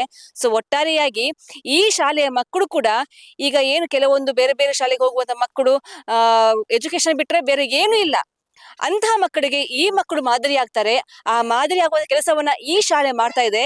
ನಿಜ ಕೂಡ ಇದು ಪ್ರೇರಣೆ ಕೊಡುವಂತ ಶಾಲೆ ಅಂತ ಹೇಳಿ ಕೂಡ ಅದು ಕೂಡ ತಪ್ಪಾಗೋದಿಲ್ಲ. ಮಾದರಿ ಶಾಲೆ ಕುತ್ಲೂರಿನ HM ಜ್ಯೋತಿ ಇದ್ದಾರೆ. ಮೇಡಮ್ ನಮಸ್ತೆ. ನಮಸ್ತೆ ಮೇಡಮ್. ಈ ಶಾಲೆಯಲ್ಲಿ ಮುಖ್ಯ ಶಿಕ್ಷಕಿಯಾಗಿ ಕೆಲಸ ಮಾಡ್ತಿರೋದು ಎಷ್ಟು ಖುಷಿ ಅನಿಸ್ತದೆ, ಎಷ್ಟು ಹೆಮ್ಮೆ ಇದೆ? ತುಂಬಾ ಖುಷಿ ಆಗ್ತಿದೆ ಮೇಡಮ್. ಸ್ಟಾರ್ಟಿಂಗ್ ಅಲ್ಲಿ ಸ್ವಲ್ಪ ಕಷ್ಟ ಅಂತ ಅನ್ನಿಸ್ತು, ಯಾಕೆ ಹೇಳಿದ್ರೆ ನಾನು ಈ ಶಾಲೆಗೆ ಬಂದು ಆಗಿರುವಂತದ್ದು 1 ವರ್ಷ ಮಾತ್ರ. ಆದ್ರೆ ಬಂದ ನಂತರ ಇಲ್ಲಿಯ ಪರಿಸ್ಥಿತಿಯನ್ನ ಅವಲೋಕಿಸಿ ನೋಡುವಾಗ 2019ಕ್ಕೆ ಮೊದಲು ಇಲ್ಲಿ ಮಕ್ಕಳ ಸಂಖ್ಯೆ ಸ್ವಲ್ಪ ಕಡಿಮೆ ಇತ್ತು. 2019ರಲ್ಲಿ ಜಿಲ್ಲಾ ಪತ್ರಕರ್ತರ ಸಂಘ ಹಾಗೂ ತಾಲೂಕು ಪತ್ರಕರ್ತರ ಸಂಘದವರ ಗ್ರಾಮ ವಾಸ್ತವ್ಯದಿಂದ ಅವರು ಮಾಡಿದಂತಹ ಗ್ರಾಮ ವಾಸ್ತವ್ಯದಿಂದ ಮಕ್ಕಳ ಬೆಳವಣಿಗೆ ಅನ್ನುವಂಥದ್ದು ದಿನದಿಂದ ದಿನಕ್ಕೆ ಹೆಚ್ಚಾಗ್ತಾ ಹೋಯಿತು. ಅದೇ ಸಂದರ್ಭದಲ್ಲಿ ಮಾನ್ಯ ಶಾಸಕರು ಮೊದಲನೇದಾಗಿ ಈ ಶಾಲೆಯಲ್ಲಿ ಒಂದು ಕೆಲಸಕ್ಕಾಗಿ ಬುನಾದಿಯನ್ನ ಹಾಕಿದ್ರು ಅನ್ನುವಂಥ ವಿಷಯ ಕೂಡ ನನಗೆ ಗೊತ್ತಾಯಿತು. ಅವರು ಮೊದಲನೇದಾಗಿ ಒಂದು ಪೋಷಕರ ಸಭೆಯನ್ನ ಕರೆದು ನಮ್ಮ ಶಾಲೆಯ ಮೇಲ್ಛಾವಣಿಯ ದುರಸ್ತಿಯನ್ನ ಮಾಡಿ, ಸುಣ್ಣ ಬಣ್ಣವನ್ನ ಮಾಡಿ, ಮೊದಲನೇದಾಗಿ ಮಕ್ಕಳು ಶಾಲೆಯ ಕಡೆಗೆ ಆಕರ್ಷಣೆ ಆಗ್ಬೇಕಾದ್ರೆ ಶಾಲಾ ಕಟ್ಟಡ ಅನ್ನುವಂಥದ್ದು ಅದು ಆಕರ್ಷಿತವಾಗಿದ್ರೆ ಮಾತ್ರ ಮಕ್ಕಳು ಆಸಕ್ತಿಯಿಂದ ಶಾಲೆಗೆ ಬರ್ತಾರೆ. ಹಾಗಾಗಿ ಆ ಒಂದು ಕಾರ್ಯಕ್ರಮದಿಂದ ನಂತರ ಅದೇ ಸಂದರ್ಭದಲ್ಲಿ ನಮ್ಮ ಶಾಲೆಗೆ STMC ಅಧ್ಯಕ್ಷರಾಗಿ ಬಂದಿರುವಂತಹ ಶ್ರೀಯುತ ರಾಮಚಂದ್ರ ಭಟ್ ಅವರು ಕೂಡ ತಮ್ಮ ಎಲ್ಲ ಕೆಲಸವನ್ನ ಬದಿಗಿಟ್ಟು ಶಾಲೆಗೋಸ್ಕರ ತಮ್ಮ ಸಮಯವನ್ನ ವ್ಯಯ ಮಾಡುತ್ತಾ ಅದರಲ್ಲಿಯೇ ನಾನು ಏನಾದ್ರೂ ಮುಂದೊಂದು ದಿನ ಸರ್ಕಾರಿ ಶಾಲೆಯನ್ನ ಉಳಿಸ್ಬೇಕಾದ್ರೆ ಏನಾದ್ರೂ ಒಂದು ಪ್ರಯತ್ನವನ್ನ ಮಾಡಬೇಕು ಅನ್ನುವಂತ ಸಾಧನೆಯನ್ನ ನಾನು ಬಂದಾಗಿಂದ ಕೂಡ ಅವರಲ್ಲಿ ನೋಡ್ತಿದ್ದೇನೆ. ಅವರ ಹಿನ್ನೆಲೆಯನ್ನ ಕೂಡ ಪ್ರತಿ ಸರಿ ಪ್ರತಿಯೊಬ್ರು ಕೂಡ ಹೇಳುವುದನ್ನ ಕೂಡ ಕೇಳಿದ್ದೇನೆ. ಹಾಗಾಗಿ ಕ್ರಮೇಣ ಬರ್ತಾ ಬರ್ತಾ ಮಕ್ಕಳ ಸಂಖ್ಯೆ ಜಾಸ್ತಿ ಆಯಿತು. ಇದಕ್ಕೆ ನಮಗೆ ತುಂಬಾ ಸಂಘ ಸಂಸ್ಥೆಗಳಿರ್ಬೋದು, ಹಳೆ ವಿದ್ಯಾರ್ಥಿ ಸಂಘದವ್ರು ಇರ್ಬೋದು, ಶಿವಶಕ್ತಿ ಫ್ರೆಂಡ್ಸ್ ಕ್ಲಬ್ನವ್ರು ಇರ್ಬೋದು, ತುಂಬಾ ಸಂಘ ಸಂಸ್ಥೆಗಳು, ರೋಟರಿ ಕ್ಲಬ್ನವ್ರು ಇರ್ಬೋದು, ಲಯನ್ಸ್ ಕ್ಲಬ್ನವರು, ನಾರಾವಿ ಅವರು, ತುಂಬಾ ಎಲ್ಲ ಸಂಸ್ಥೆಯವರಿಂದ ನಮಗೆ ತುಂಬಾ ಸಹಾಯಧನಗಳು ಮತ್ತೆ ಪ್ರೋತ್ಸಾಹ ಧನಗಳು ಕೂಡ ಲಭ್ಯ ಆಗಿದೆ. ಈ ಎಲ್ಲ ಆಸ್ತಿಯನ್ನ ರಕ್ಷಣೆ ಮಾಡಬೇಕು, ಶಾಲಾ ಆಸ್ತಿಗಳ ರಕ್ಷಣೆಗೋಸ್ಕರ ಹಳೆ ವಿದ್ಯಾರ್ಥಿ ಸಂಘದವರು CCTVಯನ್ನ ಕೊಟ್ಟಿದ್ದಾರೆ. ಹಾಗಾಗಿ ನಮ್ಮ ಶಾಲೆಯ ಸುತ್ತಮುತ್ತ ಇಷ್ಟೆಲ್ಲ ಆಸ್ತಿ ಇದೆ, ಅಡಿಕೆ ತೋಟ ಇದೆ, ಇದು ಯಾವುದನ್ನು ಕೂಡ ಪರರು ಬಂದು ಟಚ್ ಮಾಡುವ ಹಾಗೆ ಇಲ್ಲ. ಯಾಕೆ ಹೇಳಿದ್ರೆ CCTVಯಿಂದ ಅದಕ್ಕೆ ನಮಗೆ ರಕ್ಷಣೆ ಸಿಕ್ಕಿದೆ. ಅದೇ ರೀತಿ ಪ್ರೋತ್ಸಾಹ ಧನವನ್ನ ಕೊಡ್ತಾರೆ, ಹೊಸದಾಗಿ ದಾಖಲಾತಿ ಆಗುವಂತಹ ಮಕ್ಕಳಿಗೆ ಪ್ರೋತ್ಸಾಹ ಧನವನ್ನ ಕೊಡ್ತಾರೆ. ಹಾಗೆ ರೋಟರಿ ಕ್ಲಬ್ ಬೆಳ್ತಂಗಡಿ ಅವರು ಮಕ್ಕಳಿಗೆ ಸಮವಸ್ತ್ರವನ್ನ, shoe, socks, tie, belt, note ಪುಸ್ತಕವನ್ನ ಕೊಟ್ಟಿದ್ದಾರೆ. ಕಳೆದ 2 ವರ್ಷದಿಂದ MCF ಮಂಗಳೂರಿನವರು ಸಮವಸ್ತ್ರವನ್ನ ಕೊಡ್ತಾ ಇದ್ದಾರೆ. ಅಲ್ಲಿ ಜಿಲ್ಲಾ ಪತ್ರಕರ್ತರ ಸಂಘದ ಅಧ್ಯಕ್ಷರು ಮತ್ತೆ ನಮ್ಮ STMC ಅಧ್ಯಕ್ಷರ ನೇರ ಒಂದು ಸಂಪರ್ಕದಲ್ಲಿ ಈಗ ಕೂಡ ಇದ್ದಾರೆ. ನಮ್ಮ ಶಾಲೆಯಿಂದ ಯಾವುದೇ ಒಂದು ಮನವಿಯನ್ನ ಕೊಟ್ಟರು ಕೂಡ ಅವರು ತಕ್ಷಣವಾಗಿ ಅದಕ್ಕೆ ಸ್ಪಂದನೆ ಕೊಡ್ತಾರೆ. ಹಾಗಾಗಿ ನಮಗೆ ಅಂತ ಸಮಸ್ಯೆ ಅನ್ನುವಂಥದ್ದು ಕಾಣ್ತಾ ಇಲ್ಲ. ಯಾಕೆ ಹೇಳಿದ್ರೆ ಈ ಎಲ್ಲ ಈ ಊರಿನವರು, ಪರ ಊರಿನವರು, ಸಂಘ ಸಂಸ್ಥೆಗಳ ಎಲ್ಲರದ್ದು ಒಂದು ಸಹಕಾರದಿಂದ ಶಾಲೆ ಅತ್ಯುತ್ತಮವಾಗಿ ನಡೀತಾ ಇದೆ ಅಂತ ಹೇಳ್ಬೋದು. 2024ರಲ್ಲಿ ನಾವು ಫಸ್ಟ್ ಕೃಷಿ ತೋಟವನ್ನ ಮಾಡಿದಂತಹ ಸಂದರ್ಭದಲ್ಲೇ ನಮಗೆ ರಾಜ್ಯ ಮಟ್ಟದಲ್ಲಿ ಕೃಷಿ ರೈತರತ್ನ ಪ್ರಶಸ್ತಿಯನ್ನ ಕೂಡ ನಮ್ಮ ಶಾಲೆಗೆ ಕೊಟ್ಟಿದ್ದಾರೆ. ಅದರಲ್ಲಿ 80 ಶಾಲೆಗಳೊಂದಿಗೆ ಸ್ಪರ್ಧಿಸಿ ನಮ್ಮ ಶಾಲೆ ಆ ಪ್ರಶಸ್ತಿಯನ್ನ ಪಡೆದಿರುವಂತದ್ದು ನಮಗೆ ತುಂಬಾ ಖುಷಿಯಾಗಿದೆ. ಮತ್ತೆ ಈ ಕೃಷಿ ತೋಟವನ್ನ ಫಸ್ಟ್ ಬುನಾದಿ ಹಾಕುವಾಗ ಪ್ರತಿಯೊಂದು ಮನೆಯಿಂದ ಎಲ್ಲಾ ಪೋಷಕರು ಕೂಡ ಬಂದು ಇಲ್ಲಿ ಶ್ರಮದಾನ ಕಾರ್ಯಕ್ರಮವನ್ನ ಮಾಡಿದ್ರು. ಅವರ ಶ್ರಮದಾನದಿಂದ, ಅವರ ಶ್ರಮದಿಂದ ಇವತ್ತು ಇಷ್ಟು ಪ್ರತಿಫಲ ಸಿಕ್ಕಿದೆ. ಜೊತೆಯಲ್ಲಿ ಮಳೆಗಾಲದಲ್ಲಿ ಸ್ವಲ್ಪ ಸಮಸ್ಯೆ ಉಂಟಾಯ್ತು. ಈ ಅಡಿಕೆ ಮರದ ಗಿಡದ ಬುಡದಲ್ಲಿ ನೀರೆಲ್ಲ ನಿಂತು ಗಿಡಗಳೆಲ್ಲ ಕೊಳಿಲಿಕ್ಕೆ ಸ್ಟಾರ್ಟ್ ಆಯ್ತು. ಆ ಸಂದರ್ಭದಲ್ಲಿ ಸ್ವಲ್ಪ ಸಾಧಾರಣವಾಗಿ ಯಾರಾದ್ರೂ ಎದೆಗುಂದುತ್ತಿದ್ರು, ಆದ್ರೆ ನಮ್ಮ ಅಧ್ಯಕ್ಷರು ಅದನ್ನೊಂದು ಸವಾಲಾಗಿ ಸ್ವೀಕರಿಸಿ ಮತ್ತೆ ಹೊಸ ಗಿಡವನ್ನ ಹಾಕಿ ಮತ್ತೆ ಗಿಡಗಳಿಗೆ ಮರುಜನ್ಮವನ್ನ ಕೊಟ್ರು. ಮತ್ತೆ ನಮ್ಮ ಶೈಕ್ಷಣಿಕ ವಿಚಾರಗಳನ್ನ ಹೇಳಬೇಕು ಅಂತ ಹೇಳಿದ್ರೆ ನಾವು ಮೂವರು ಮಾತ್ರ ಇಲ್ಲಿ ಪರ್ಮನೆಂಟ್ ಶಿಕ್ಷಕರಿರುವಂತದ್ದು. ಮತ್ತೆ ಒಬ್ರು ಜ್ಞಾನದೀಪದವರಿದ್ದಾರೆ. ನಾವು ಶ್ರೀ ಕ್ಷೇತ್ರ ಧರ್ಮಸ್ಥಳ ಗ್ರಾಮಾಭಿವೃದ್ಧಿ ಯೋಜನೆ ಅಡಿಯಲ್ಲಿ ನಿರಂತರವಾಗಿ 5 ವರ್ಷದಿಂದ ನಮಗೆ ಜ್ಞಾನದೀಪ ಶಿಕ್ಷಕರನ್ನ ಕೊಡ್ತಿದ್ದಾರೆ. ಅದರಿಂದ ನಮಗೆ ಶೈಕ್ಷಣಿಕ ಗುಣಮಟ್ಟವನ್ನ ಸಾಧನೆ ಮಾಡ್ಲಿಕ್ಕೆ ತುಂಬಾ ಸಹಕಾರ ಆಗ್ತಾ ಇದೆ. ಜೊತೆಯಲ್ಲಿ ಆ, ಇದಕ್ಕೆ ಕುಡಿಯುವ ನೀರು ಹಾಗೂ ಶಾಲಾ ಕೈತೋಟಕ್ಕೆ ಶಾಲೆದೆ ಅಂತ ಹೇಳಿ ಯಾವುದೇ ಬೋರ್ವೆಲ್ನ ವ್ಯವಸ್ಥೆ ಇರಲಿಲ್ಲ. ಈಗ ಈ ವರ್ಷದಲ್ಲಿ ನಾವು ಬೋರ್ವೆಲ್ ಅನ್ನ ಮಾಡಿದಾಗ ನಮಗೆ ಧರ್ಮಸ್ಥಳ ಅಭಿವೃದ್ಧಿ ಯೋಜನೆಯಿಂದ 30,000 ಸಹಾಯಧನವನ್ನು ಕೂಡ ಕೊಟ್ಟಿದ್ದಾರೆ. 1,40,000 ಖರ್ಚು ಕೂಡ ಆಗಿದೆ. ಜೊತೆಯಲ್ಲಿ ಶಾಲಾ ಕೈತೋಟಕ್ಕೂ ಕೂಡ ಕುಡಿಯುವ ನೀರಿಗೂ ಕೂಡ ಆ ಕೊಳವೆ ಬಾವಿಯನ್ನ ನಾವು ಬಳಸಿಕೊಳ್ತಾ ಇದ್ದೇವೆ ಅವರ ಸಹಕಾರದಿಂದ. ಮಕ್ಕಳಿಗೆ ಕುಳಿತುಕೊಳ್ಳಿಕ್ಕೆ ಡೆಸ್ಕ್ ಅನ್ನ ಕೊಡ್ತಿದ್ದಾರೆ. ಇದು ಕೂಡ ನಮಗೆ ಶೈಕ್ಷಣಿಕವಾಗಿ ತುಂಬಾ ಸಹಕಾರವನ್ನ ಕೊಡ್ತಾ ಇರುವಂತದ್ದು. ಇನ್ನು ನಾರಾವಿ ಗ್ರಾಮ ಪಂಚಾಯತ್ ನಿಂದ ನಮ್ಮ ವಾರ್ಡ್ನಲ್ಲಿ 5 ಜನ ಸದಸ್ಯರಿದ್ದಾರೆ. ಇವರೆಲ್ಲರ ಸಹಕಾರದಿಂದ ಇಲ್ಲಿಯವರೆಗೆ ಸಾಧಾರಣ ನಮಗೆ 6 ರಿಂದ 7 ಲಕ್ಷದವರೆಗೆ ಗ್ರಾಮ ಪಂಚಾಯತಿ ನಾರಾವಿಯಿಂದ ಅನುದಾನ ಬಂದಿದೆ. ಇದೆಲ್ಲವನ್ನ ಹೇಳುವಾಗ ನೀವು ಆಗ್ಲೇ ಹೇಳಿದ ಹಾಗೆ ಒಂದು ಮಾದರಿ ಶಾಲೆಗೆ ಏನೆಲ್ಲ ಬೇಕು ಇದನ್ನ ಕೇವಲ ನಾವು ಶಾಲೆಯ ಶಿಕ್ಷಕರು ಮಾಡ್ಲಿಕ್ಕೆ ಸಾಧ್ಯ ಇಲ್ಲ. ಯಾಕೆ ಹೇಳಿದ್ರೆ ಯಾವುದೇ ಒಂದು ಶಾಲೆ ಅಭಿವೃದ್ಧಿಯ ಕಡೆಗೆ ಬರ್ಬೇಕು ಅಂತ ಹೇಳಿದ್ರೆ ಆ ಶಾಲೆ ಶಿಕ್ಷಕರದ್ದು ಅಂತ ಅಂದ್ಕೊಂಡ್ರೆ ಅದು ಸಾಧ್ಯವೇ ಇಲ್ಲ. ಈ ಶಾಲೆ ಅನ್ನುವಂಥದ್ದು ಸಮುದಾಯದ್ದು. ಸಮುದಾಯಕ್ಕೆ ಸೇರಿರುವಂತಹ ಶಾಲೆಯನ್ನ ಸಮುದಾಯದವರೇ ರಕ್ಷಣೆ ಮಾಡಿ ಸಮುದಾಯದವರೇ ಬೆಳೆಸಿದ್ರೆ ಮಾತ್ರ ಆ ಶಾಲೆಯನ್ನ ನಾವು ಅಭಿವೃದ್ಧಿ ಮಾಡ್ಲಿಕ್ಕೆ ಸಾಧ್ಯ. ಈಗ ಪ್ರಸಕ್ತ ವರ್ಷದಲ್ಲಿ MRPL ನಿಂದ 8 ಲಕ್ಷದ ಹೈಟೆಕ್ ಶೌಚಾಲಯ ಮತ್ತೆ 8 ಲಕ್ಷದಿಂದ ಎಲ್ಲಾ ಶಾಲಾ ಕೊಠಡಿಗಳಿಗೆ ಟೈಲ್ಸ್ ಅನ್ನ ಕೂಡ ನಮಗೆ ಒದಗಿಸಿಕೊಟ್ಟಿದ್ದಾರೆ.